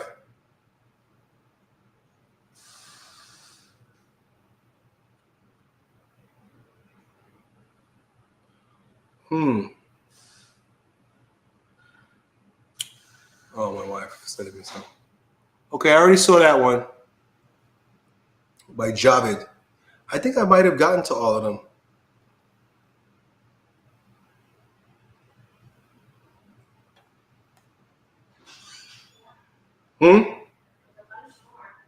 I already saw that one you just sent me. Yeah, but on my TikTok, there's like 5 of them. Come over here and read them for me if you would. Can I just pass you my phone? Yeah. So you took screenshots? Yeah, the old ones. Oh, wow. Let's swipe to the right to get them. Okay, so I got a bunch. My wife took screenshots for me here. See what I mean about having a good wife? So I'm going to have to find a way so I never have this problem again. Maybe you guys can tell me how, but I'm gonna read the one she sent me. So 0140 is the code if you need to get that. okay. So there's this question from Martin Zane. He says, Yo E, I'm having trouble making spiritual progress in life despite the knowledge I have. Watching you and JLP has taught me a lot, but I am still not free from anger, anxiety. I don't know how to change that. So it's interesting that you say, despite the knowledge that I have, I've made the most spiritual progress by being dumb. The more I let go of knowledge, the more I don't rely on my own wisdom, the more I allow myself to be ignorant, right? Literally dumb to certain things, not needing to know, not intellectualizing everything, not trying to grasp everything with my futile, small understanding through 5 senses, the more I open up into my spiritual world. JLP always talks about the silent prayer, and it's such a great point. If you just stop with the ruminating, stop with the thinking, stop with the feeling, stop with the having to do, and allow yourself to be. Remember we were talking about that earlier? The king, just think about what a king does. A king wears a crown. Why? What is the symbol? What is this? The symbolism of that crown is pointing up. What does a king do? A king doesn't think. A king doesn't feel, and he doesn't do. Remember, we talked about that. You know a king because he is. He's allowing himself to be. So the very first thing I will offer you is this. Stop with trying to figure things out, right? Have you ever noticed that the more you try to find something, the more you lose it? Have you ever lost your keys or something? And the more you're trying to find it, the more you're trying to figure it out, the more you're trying to make progress, the more frustrated you get. Because now you're in a state of resistance, because when you are seeking something, it means you don't have it.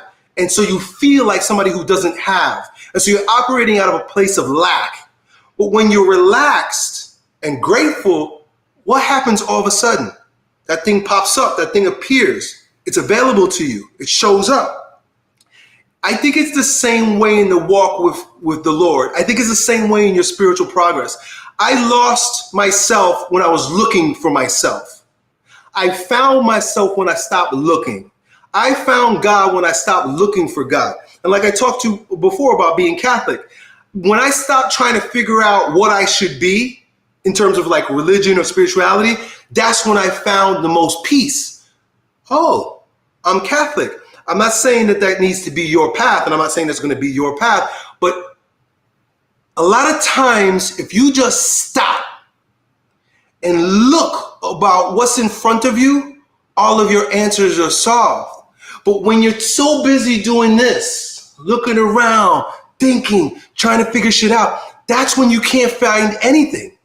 So my advice to you with regard to your spiritual walk is take the advice of JLP. Jordan Lee Peterson. I love Jordan Lee Peterson. Jordan Peterson, or that's Jesse. I'm sorry, Jesse Lee Peterson. I get the two of them mixed up, even though Jesse's black. He black. Anybody who knows Jesse knows what I'm talking about. He black.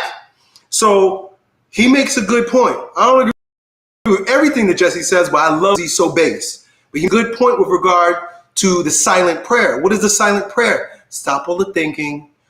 He says it too. Don't trust your thoughts. Don't trust your feelings. And don't feel like you always need to do something. Sit silently in prayer. Allow yourself to be, and all things will be revealed to you, my man. So, and that's also biblical, right? Seek first the kingdom of God. But you know what we do? When we try to seek the kingdom of God, we try to seek it in books. We try to seek it in YouTube videos. We try to seek it in fabricated experiences like ayahuasca trips or, all kind of wild stuff like that. Seeking the kingdom of God in many regards is more of a stop doing. It's more of a letting go, right? The more you stop struggling and striving and fighting, the more your vision clears up and the kingdom of God is revealed to you. The kingdom of God is often revealed in the day-to-day experiences that we are already having, not doing something grand. I discovered that my, as a father and a husband, primary vocation is husband and father. And that God will hold me more accountable for what I do as a husband and father than what I do as a guru or YouTube celebrity or talking to millions of people. That will be secondary to what's most present. God's going to say, hey, how come you didn't take care of your wife? How come you didn't steer her right? How come you didn't take care of your children? How come you didn't chastise them when they were doing wrong? Why didn't you take care of your home? Why were you a sloppy mess? Why do you leave your place looking like a pigsty? Why didn't you brush your teeth and take care of the things that I gave you? That's what he's going to ask you. Basic, mostly just basic stuff. And when we stop all the high ideals, we could just settle into what is, and that's where you're going to find it. So that's my answer to that, Zane. Thank you for the 100 spot, bro. Amazing.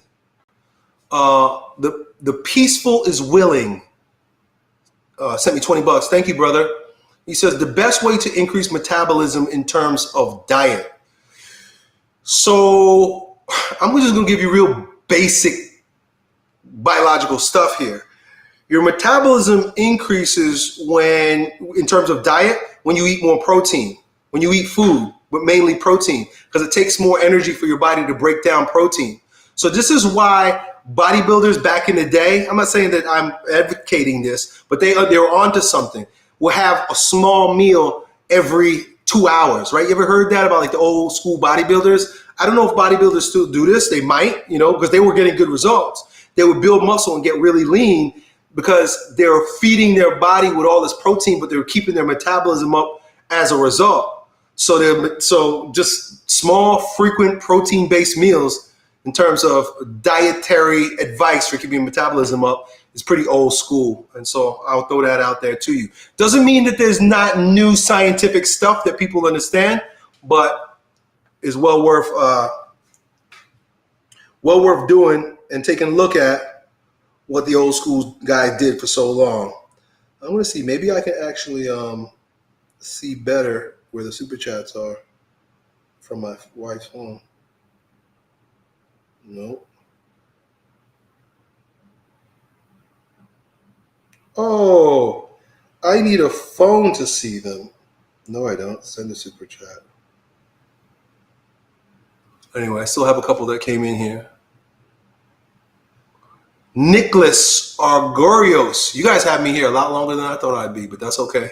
It's my first time. Are you familiar with YouTube channel The Man Mindset with Steve Williams? If yes, do you think they are a bit too extreme in their views? I have a video with Steve the Dean Williams. Go on my YouTube channel, just search Elliott Hulse and Steve Williams, and you'll see a video interview between the two of us. And it's pretty good. I like Steve. I like Steve a lot. I've never heard Steve say anything extreme. I've heard a lot of guys say extreme things in the manosphere.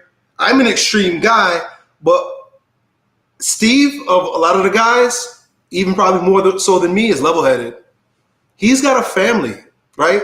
He's a father and a husband. You can't, being a father and a husband, a good father and husband today is an extreme act in a world that's so degenerate. To be a good father means you have to have the opposite mindset of what the world is teaching us. And so if he's saying anything that is contrary to the world's narrative on things related to wives, children, raising a family, being a father, being a patriarch, being an alpha male, and it sounds extreme, it's only because the world has gone in such an extreme diabolical direction that when people are saying normal stuff, it sounds crazy.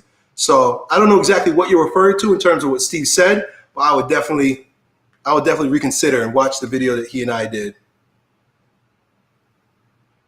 together. Wow, there were so many that came in that I didn't get, but my wife sent them to me, so I'm just still looking here. Here's one from Alexander Kirby Brown. Yo, E, I let my girlfriend go. We argue a lot, but I love her with all my heart. It might be holding me back as I'm addicted being loved. What do I do? Well, you say you already let her go. And so the best thing that you could do as a man is to stick by your word.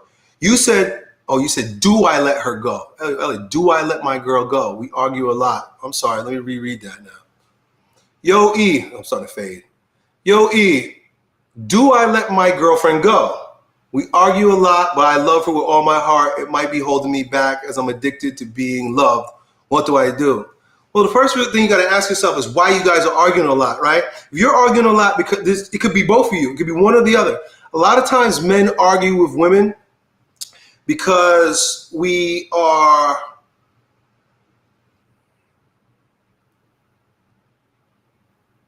let me think this one through. I'm starting to fade.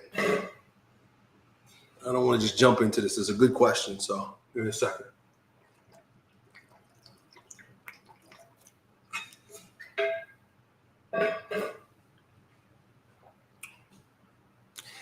I would want to explore why you guys are arguing, and I want to get to the root of it. Are you arguing because she's disrespectful to you? Are you arguing because you want to do something she doesn't want to do? I don't know if I would just let her go based on the fact that you guys are arguing. I'd want to get to the root of the personality issues that are causing me to argue with her. I will throw this out there, though, too, if you want some unorthodox old Uncle E advice. If you're arguing with this girl, but you think you love her, stop having sex with her. When you start having sex with a woman that's not your wife and the emotions gets involved, there is a sense that I actually have no I have no authority over this woman. I have no responsibility towards her, and she doesn't owe me anything because y'all are not married. And so when emotions gets involved, it starts to get sort of jealous, and you start to have all kinds of unresourceful arguments because you're emotionally addicted to one another rather than being in a rational relationship. So one of the things I tell my guys to do is if you're not sure about a woman, this for everybody, write this one down. This is a very good one. If you're not sure about whether or not you should be with a woman and you're having sex with her, stop having sex altogether. Go on a sex fast. What's going to happen a couple of things. You go on a sex fast, first of all the greatest demons that are lurking beneath are going to come to the surface. All of your fears, all of the jealousy, all of the anxieties, all the things that are ruling you from the underworld are going to rise to the surface, and there you'll be able to deal with it. It's like whack-a-mole, right? You can't whack the mole until the mole comes out. But the mole doesn't come out as long as you're numbing yourself with sex with her. If you're numbing yourself with sex with her, the mole stays underneath, the demon stays hidden. But when it's hidden, but it's not gone. It's ruling you from the underworld. So you can't clearly see that the demons of jealousy and fear and all that are controlling you because you're blowing your load. So it's ruling you from underneath. But every time you have sex, you just fall right back into comfort with her.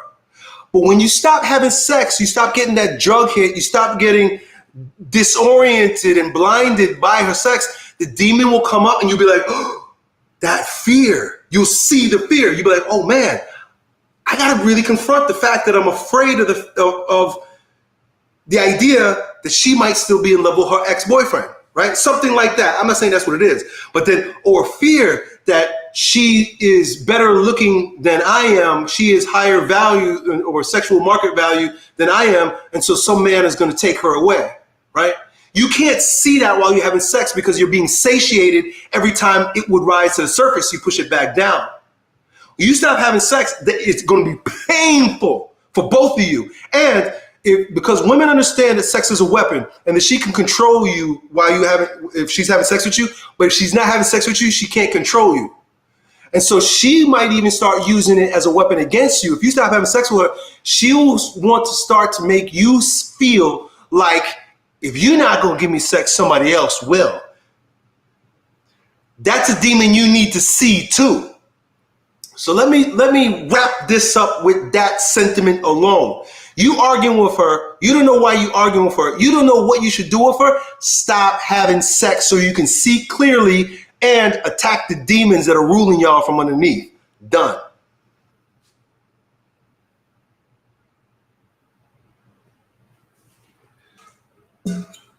Needed a sip of water for that one.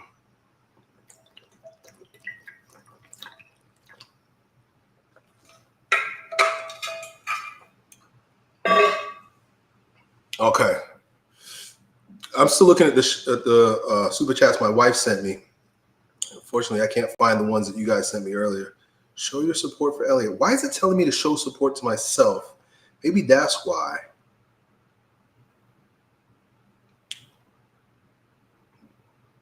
Give me a second. I'm just going back and forth, still trying to figure out why I don't see all the super chats. But I have a couple more here, so have no fear. I'm going to answer them here pretty soon.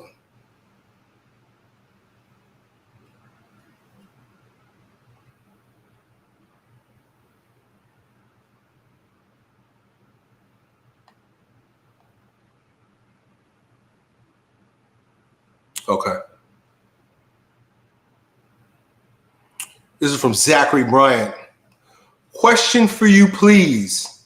I am a Sigma male that has a really hard time with working with people who are fake, and I know that they're fake. So I went on a little rant the other day and started making some posts about this so-called Sigma male. And I tend to understand what it's about, but I'm a little inflammatory sometimes. And I think that people use this term Sigma male to excuse themselves for a number of things, two of which are critically important to what I call the order of man. Men work in vertical hierarchies, whether we like it or not. From the time you're a boy, you know who the top dog on the playground is, who the smartest kid is, who the kid that draws the best, and you know where everybody ranks in order. Boys do that naturally. It's very masculine, and the reason why it's in us is because regardless of what our super simple, effeminate, easy world is today, we had to survive. And in order to survive, you got to know who's in your court. You got to know who's who. You got to know who the best man is in other words, who to put as the leader in different circumstances, because we're all leaders in different ways. We're all alpha in our own different way. I do believe that. And you got to be willing to follow those who are above you. You got to be humble enough Because if you're not going to survive to say that this man is ahead of me, so I know that he will likely do a better job. Let me follow him. People who say that they're Sigma males are trying to check out of the order of man and not recognize hierarchy. This is a very effeminate thing to do because now you're trying to think like a woman, egalitarian. I'm going to step out of the order of man and I'm going to call myself a Sigma. I'm going to make up my own rules. That is hierarchy. That's the way men work. A, B, right? A, B, C, D, E, F, G, whatever it is. But don't think that just because you call yourself a Sigma, now I'm outside the order, because there's no virtue outside the order of man. You call yourself a Sigma. That means that you don't want to lead and you don't want to follow. That's what I think most men call themselves Sigma. I understand Vox Day has the whole definitions and he made up some stuff about it, and that's cool. That's, hyper intellectualized stuff. Fascinating, I'm sure. But the bottom line is a lot of men in this day and age do not have the gall to lead because we've been told that it's toxic for men to lead. We've been told that alpha male is toxic, or that, authority is toxic. And so a lot of men don't want to lead. They don't want to speak up. They don't want to get in front. They don't want to do what they would normally do, but they're ashamed to do it because they're going to be shamed as a result. Because, of course, when we live in a feminine world, we live in a gynocentric world, men, like women, just want to be flat, want to live in this flattened out world. But it doesn't work that way, and you're going to suffer as a result. So you either don't want to lead or you're too rebellious to follow. Just like Eve in the garden, she didn't want to follow her husband, right? So again, you're being effeminate. A man who doesn't want to follow, especially if there are men that are worth following and that are men that are better than you, doesn't make you outside of the order. It just makes you a weaker man. You're a weak man, right? They say if you can't lead, if you're not going to lead and you can't follow, get out of the way, right? That's the weakest man of all. So I just want to address this Sigma male stuff for you from old Uncle E's perspective. I know some people disagree, but follow me. He says, I have a really hard time working with people who are fake, and I know that they're fake. What business is it of yours that they're fake? You allow them to be fake, but you deal with them in a real way. If you weren't a Sigma and you were being an alpha, you would say, hey, I know you're fake. In fact, Donald Trump, which I know so many people hate, but you got to love the guy for being an alpha. He has an interview with Piers Morgan from like 2 weeks ago, where if you look it up on YouTube, he says, I think the title of the video is The World is going to Fall to Pieces. The world is falling to pieces, something like that. It's going to blow up. The world is blowing apart, something like that. But in that video, Piers Morgan asks him a question, and Donald Trump says, you're not real. Trump tells the interviewer in the interview, he says, you're not a real guy. You're not real. You're fake. That's why he's an alpha male, because he's dealing with fake people and he's saying, you're fake. You know who does that too? My dad. I know my dad's an alpha male. My dad works with people that he's fake. And you know what he does when he works with people who are fake? He says, I don't deal with you when you're being fake. He says, you're fake. You being fake. Don't try to be my friend. Don't be my fake friend. That's what my dad hates more than anything. People that try to be his fake friend. He said, you're not my friend. We're not friends. Don't be my fake friend. He can't stand fakeness. So Zachary, I'm going to put it out there like this. You have the potential to be an alpha male that calls out fakeness, but you're just not stepping into the role much yet. Stop calling yourself a Sigma. There's no such thing. Be an alpha male and call out the fakeness when you see it. You do it out of utilitarianism, not out of tearing someone down. What do I mean by that? Hey, if we're going to get this job done, you need to be real with me, and I see that you're being fake. From here on out, I require that you speak to me on real terms. Otherwise, we can't get this job done. You got work to do. As a man and as men working together, the job done is more important than getting along. Did you know that? Women, it's more important that we get along than the job gets done. I have daughters that play soccer. My daughters are more interested in the friendships that they have with the soccer team and that the girls are nice and that they get along more than are we going to win. Nothing wrong with that. That's the way they are, and I appreciate that about them, and I honor that, and I want them to be with girls that they like because that's more important than winning. Boys don't think that way. Boys don't have to like each other. They just got to win. You could be nice, but if you suck, get out the way. That's the order of man. Join it. All right, Zachary?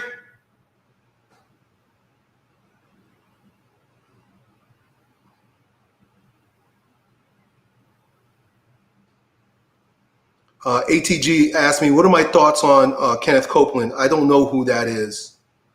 I have no idea who Kenneth Copeland is, buddy. Kenneth Copeland. I think he might be a pastor or something, right? Protestant pastor or something, but I don't really know.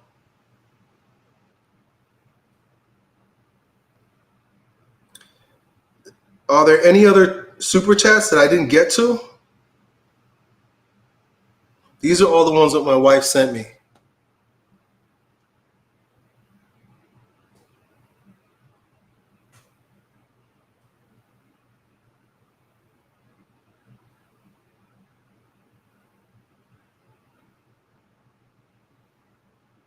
Somebody says, yeah, mine. You missed mine, E. Could you tell me what it is so I can find it? Let's see. Learn more.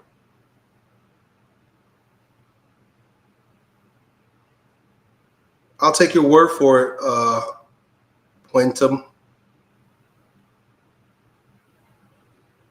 Oh, my wife is sending me more again. His views on God. My wife is so great. She's sending me all the super chats as they're coming in. Thanks, babe. This is very frustrating, though. Jonathan sent one. Yo, E, I'm from college. Wow. Okay, Jonathan, I got yours. My wife sent me that one.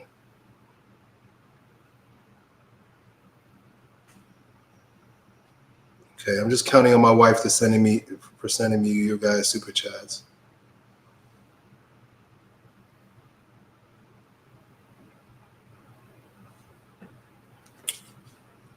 I want to go on her phone. Maybe I could see it from her phone or something better. I'm coming back, guys. I'm here with you. I got a bunch of new ones are coming in.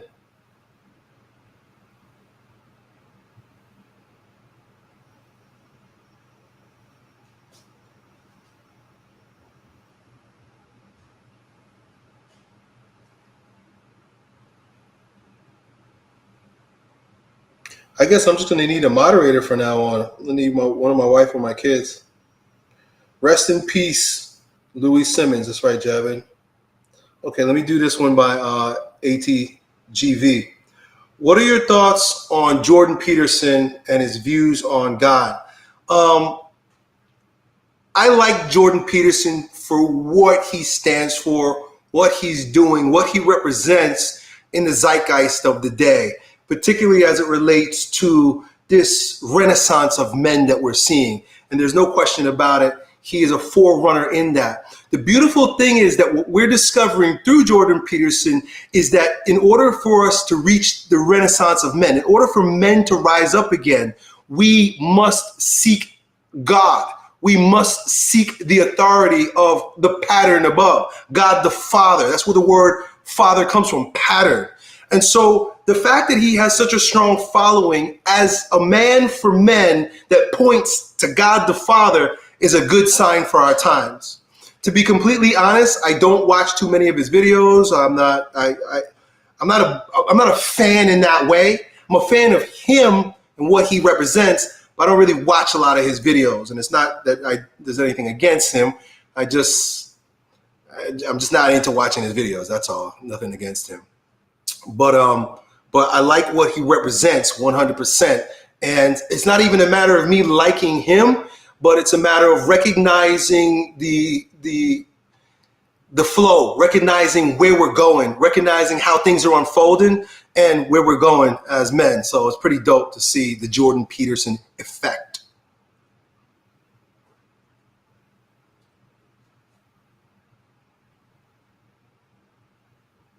Okay, you're still coming in from my wife. Just keep them coming, Carl. I appreciate it. I don't even know how she's sending them. She doesn't even have her phone. Carl, you can get your phone if you want. I'll just keep looking at your text messages. Jonathan. Yo, E, I'm a college student, but I'm also a Catholic who holds traditional beliefs. How do I prevent the nonstop leftism from impacting my thoughts? Look, bro, I don't know what your major is in college, but I'd probably get out. I'm not sending any of my kids to college, and I don't recommend anybody go to college unless it's a calling for you to become a doctor or engineer or a lawyer or something like that. I honor all those professions. I think those are important professions. I think we need to do it. But if you're there studying history or English or even psychology or something like that, my opinion is that we don't really belong there, because we know for a fact that there are Marxist indoctrination camps. So it was on my board earlier. I changed it before I came in here, but I gave a brief talk about the history of cultural Marxism in our culture. And one of the things I did was I quoted Antonio Gramsci, who's one of the founders of cultural Marxism. And he said, in order to take over the West, in order to bring communism into the West, they had to unfold what he called the long march to the institutions. And that means that they needed to infiltrate the media, the government, the schools, the universities, the music, the magazines, everything.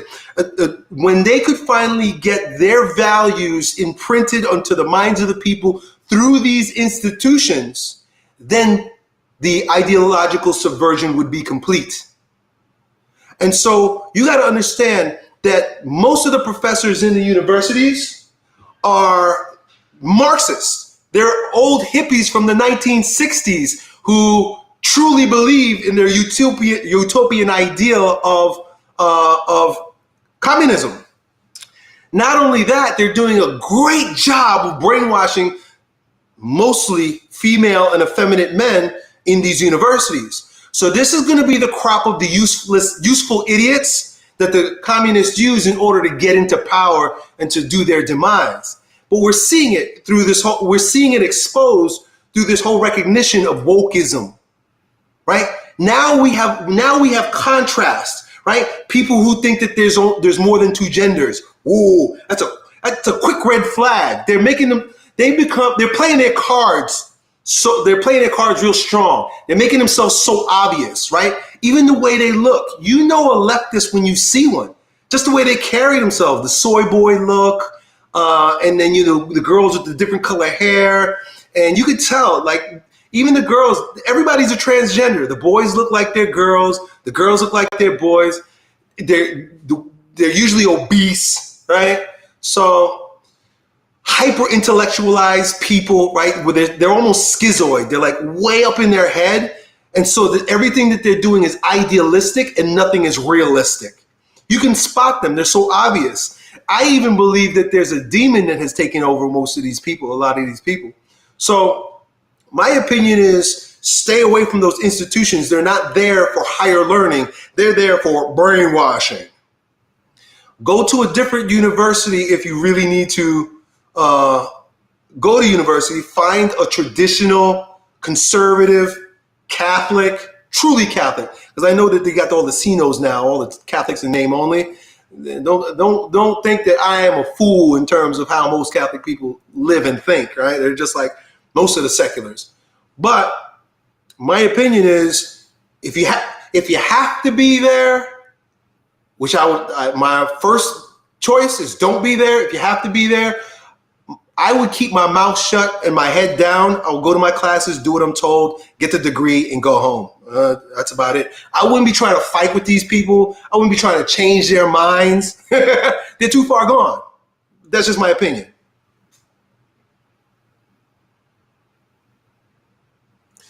Yo, Elliott, what are your thoughts on the video called Rise and Fall of Elliott Hulse and the aftermath video of it.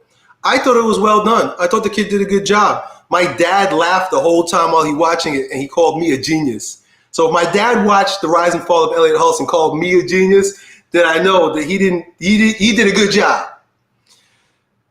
I like it. I liked it. He's pretty close. I'll say he's about 80% there. One thing though that must be addressed is he talks about Elliott Hulse deleting some feminist video where I was once a feminist. First of all, I was never a feminist.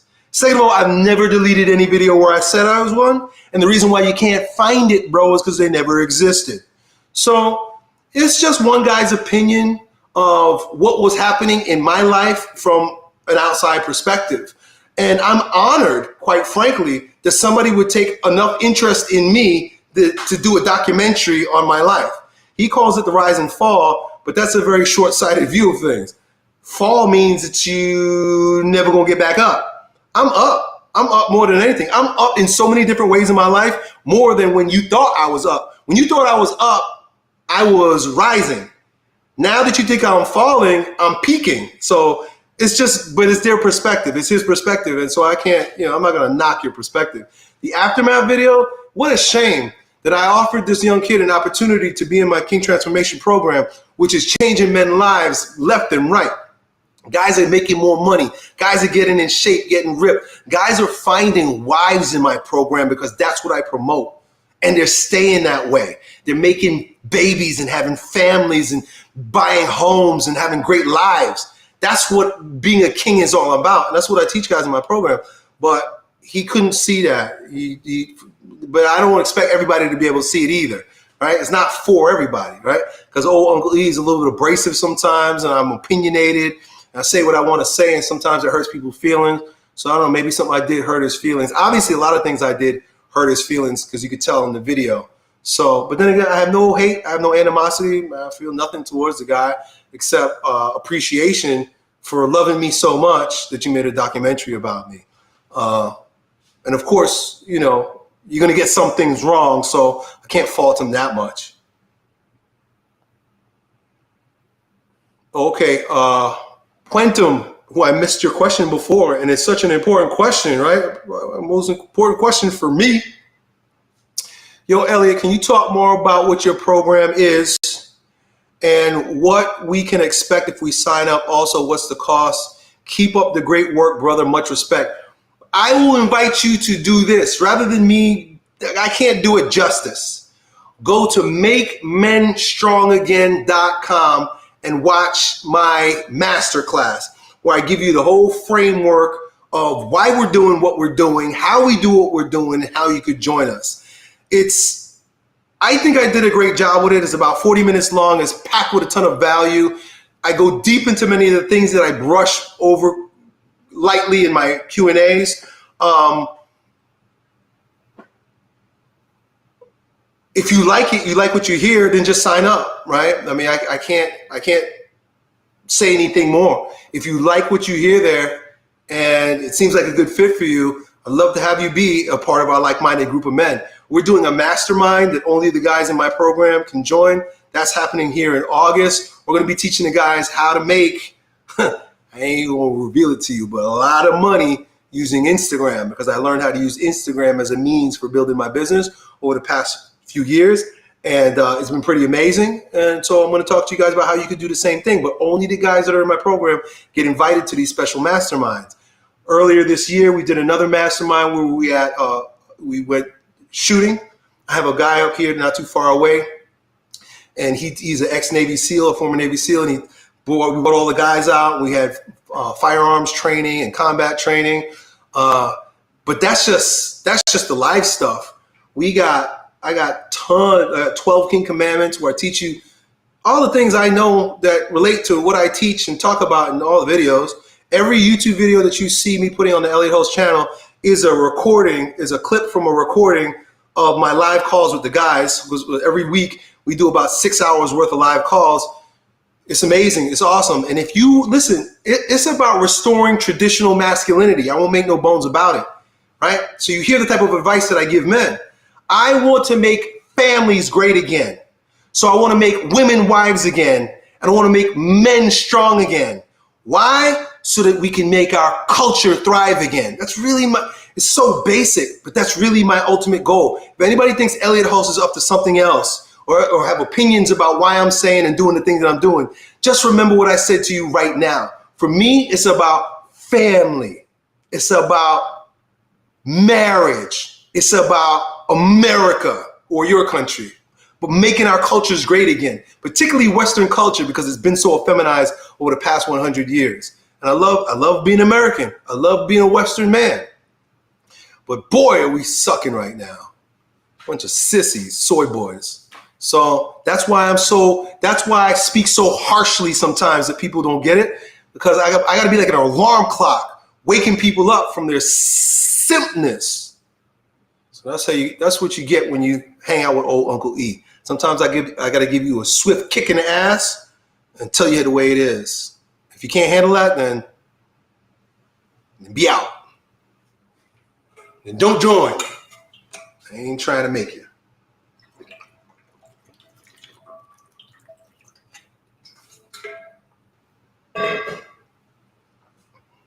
Okay. I still see some questions coming in. My wife is sending them over. I got another one from ATG. Yo, Elliott, what are your thoughts on the Roman Catholic Church? Some people believe there's at least some corruption and unethical ties connected to them. Your thoughts? That's a fact. It's a fact. I would invite you, if you're really interested in understanding how the Catholic Church was subverted, reading the book Infiltration by Dr. Taylor Marshall. And I'll just give you some bits and pieces here and there. One of the things that you got to understand is all of the what they call it, scandal, the sexual scandal in the church with all the priests that were being homosexuals with the little boys and abusing them. All those priests are infiltrated Marxists that were put into the church in order to destroy it from inside out. If you study this book and you learn who Bella Dodd is, Bella Dodd was I believe she was a CIA agent or some shit, but she was definitely a cultural Marxist that wanted to destroy the church.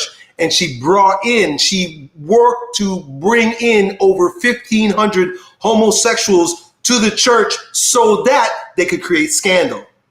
It's not that Catholic priests, by virtue of being Catholic priests, are pedophiles. No, they brought in pedophiles to do pedophilia stuff so that the church would be destroyed from inside out. So when you talk about some ethical or unethical and corruption, yeah, but it's the same way that I love America, but I know that the government is infiltrated by the deep state, right? I'm a conspiracy theorist, remember. I can't not love America and call myself an American, even though I know Joe Biden is a fake president, right? There's a lot of that going on in the church. And some people say, as the church goes, so goes the world. And if you watch what's happening with the infiltration, look at the stolen election, right? And this video might get banned because I said that. But look at what happened. The same thing has happened in the church. So it's been infiltrated by Marxists and homosexuals and destroyed from within. I remember hearing it was a Freemasonic plot to get their man on the Pope's chair, the chair of Peter. So there are those who believe that at least the past 3 popes, some people believe, I'm not saying this is the fact, I'm just saying that this is what some people's investigations say, are infiltrated popes. They're fake popes. They're popes that were put there by enemies of the church. Am I scandaling people by saying that? I don't know, but if I am, I'm sorry. I pray to God that I'm not. But you got to be privy to what may or may not be going on. And you can read some of the work of the people that I just referenced. You know, the infiltration of the church, man. So one thing I tell people when they're like, well, then how could you be Catholic? Well, first of all, because I have no choice. I'm Catholic. Just like I have no choice. I'm American. I'm not going to not be American because I don't like Joe Biden and I don't like what he's doing to the country. That don't make me not American, right? And here's the other thing too. The church, because it's the body of Christ, will follow Christ's passion here on earth as Christ followed his passion. So basically the life of Christ is mirrored by the life of the church. And we know that towards the end of Christ's life, his discipleship, his apostles, the 12, were infiltrated. Judas, a guy on the inside, was infiltrated. A guy from the inside betrayed him. The church will be betrayed from within. But you don't hate Jesus because of Judas. You don't hate Jesus because of Judas. And so the same thing. I can't hate the church because of the infiltrated, the subversion, and the guys that are betraying it from within, right? So that's long story short on that.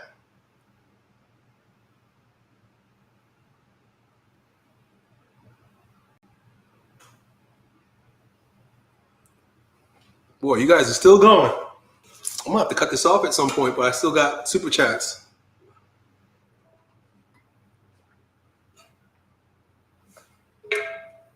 Well, my wife is sending me like repeats.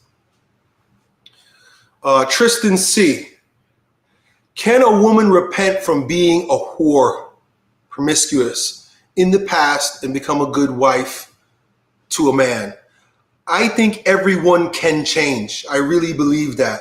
The problem is that the more sexual partners a woman has, the harder it's going to be for her to pair bond with one man. And it doesn't take a rocket science to figure out why. Because every exchange of energy in that regard, it sort of taints that person. And a woman is much more vulnerable than a man. A man gives his energy. A woman receives it. And you just got to look at the organs in order to see how that works, right? A man projects his energy into a woman, so she receives it, right? If one person throws, the other one receives. The person that receives is getting the wound, right? Somebody throws a punch, the person that receives it is the one that's going to have the scar. When a woman has sex, she's usually the one that's left with the scar. Regardless of what you want to call that scar, it doesn't necessarily mean that she regrets it, but she might like it so much that she can't get these other guys out of her mind.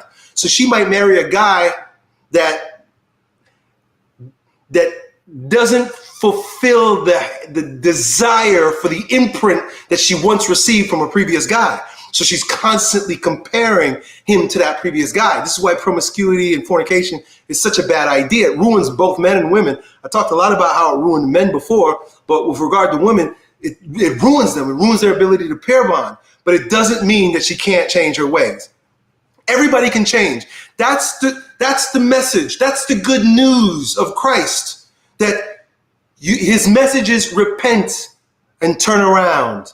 The good news is that you can be received into the kingdom of God if you repent, turn around, and stop sinning. He even says that to a prostitute. There's a woman that's about to get stoned to death because I think she was either she was a prostitute and she got caught sleeping with a man or a husband, or I don't know, but she was a promiscuous woman, and they were about to stone her to death, and Jesus intervened in a way, and then the lady afterwards is like apologizing to him and thanking him and saying like, "Boy, Jesus, you saved my life. They're about to stone me to death, right? This is like not being forgiving." And he says to her, "Okay, now check this out. People think that Jesus is all about mercy and that you could just do whatever you want and he's going to forgive you. It's not the case. He says, go and sin no more. Go and sin no more." He says, you are forgiven, but go and sin no more. If she truly repents, turns from her ways, and refuses to sin, will not sin anymore. And that means, really, if she's going to do that, she needs to give her life to God, especially if she's a single woman. If it's a single woman who goes from being promiscuous to being into a relationship, she had no time to work on herself. And so I'd be a bit more leery of that. But a woman who went from being promiscuous to truly being alone with herself and God and reconciling herself to God the Father and building that relationship, she's more apt to be a good wife than just, they say you can't turn a hoe into a housewife, because a hoe can become a housewife, but she needs a transmutative period in her life. She might need a couple years of truly being single, not dating at all, not riding the cat carousel, or I don't know, whatever it is a woman do when they say they're single. truly being single and giving her life to the Lord, if she gives her life to God and goes through a cocoon period, a transmutative period in her life, I believe that she could change, just like anybody could change. Just like anybody could change. And I think that she could make a good wife. I do believe that. I would also add, I'm talking about God, but I also want to add religion specifically, not this pie in the sky sort of hazy idea of God. Christian. She needs to come home to Christ. She needs to become a biblically feminine woman. That's what I'm talking about. Read the Bible and live like a woman described in the Bible. And if she knows what that means, and she can demonstrate what that means and live that way, stop dressing like these women dress today and acting and watching and listening and doing the things that the world does, and she really turns herself over to Christ, I think you have a potential on your hands there. Okay. 2 more questions. That's it. Hey, I'm warning you guys, don't send any more super chats because I actually have an appointment I got to get to. Yeah. So I have 2 more here. The highest of clouds and ATGV. And that's it. I got to go. I appreciate you guys, but I just can't do this. I'm going to have to figure out a way how to do this more efficiently next time. Cool. Okay, let's roll. From the highest of clouds, Western man in China in lockdown.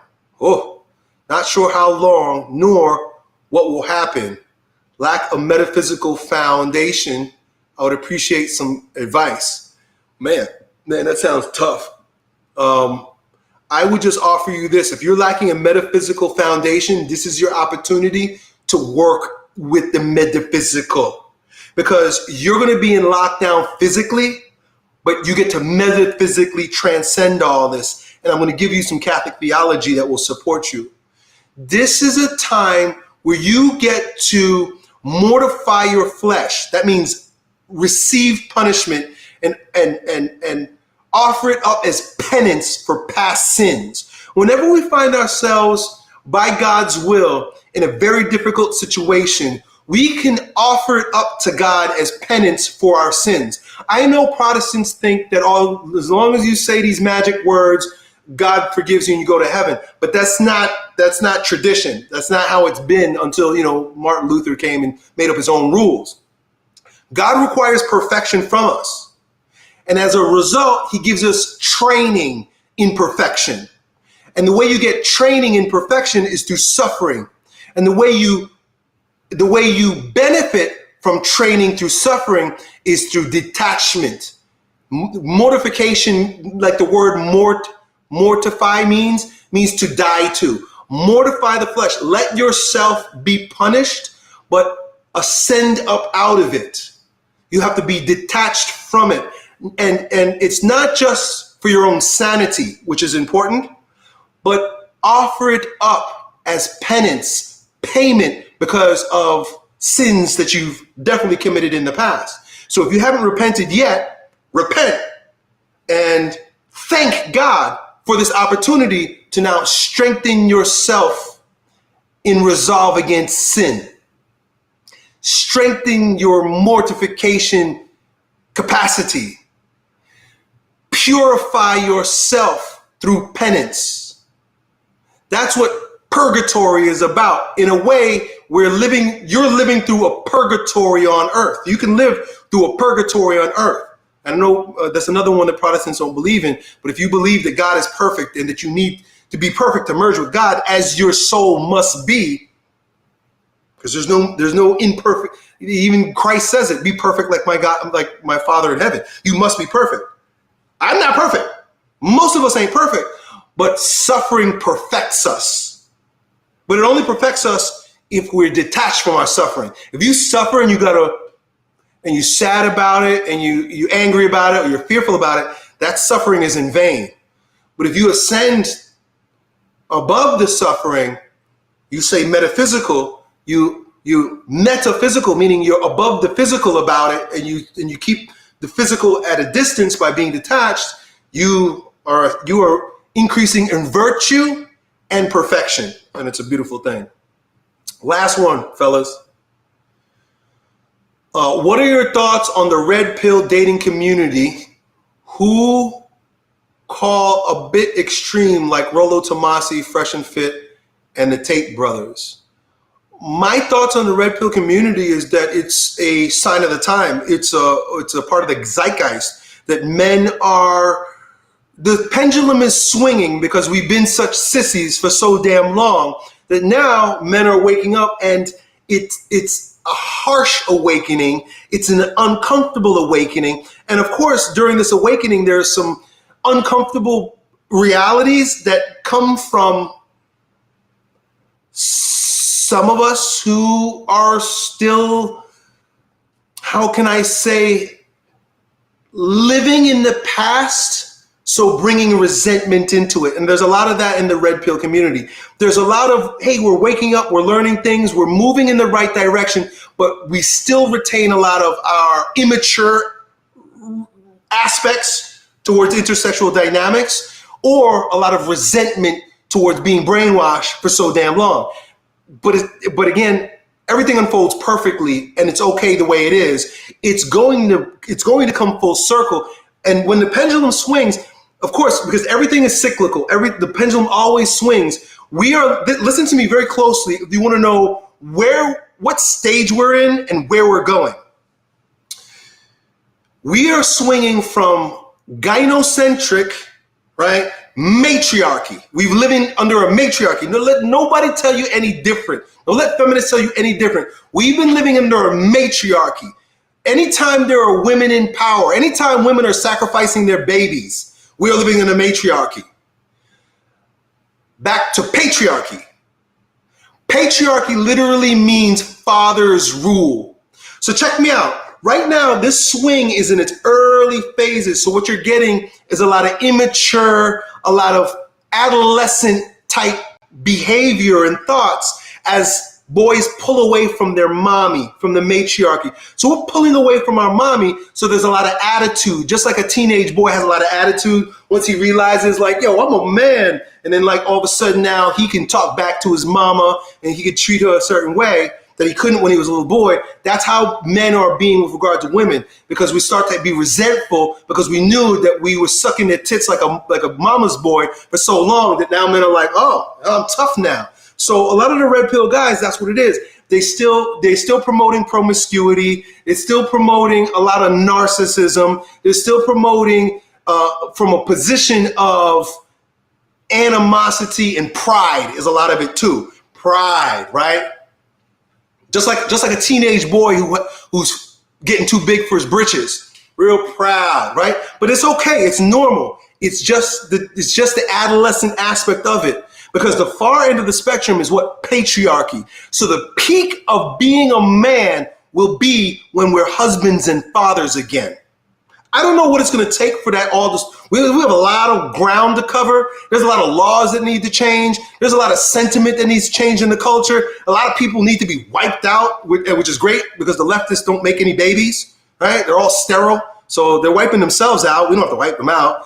And we got to make a return to the father, because patriarchy is about God the Father. So as we return to patriarchy, religion will come back, families will come back, good, wholesome, virtuous wives will come back, and responsible, authoritative, patriarchal men and fathers will come back. So just understand, right now, we're going from adolescent to fatherhood. And it's just going to take some time. Good thing old Uncle E is over here with it. I'm usually ahead of my time.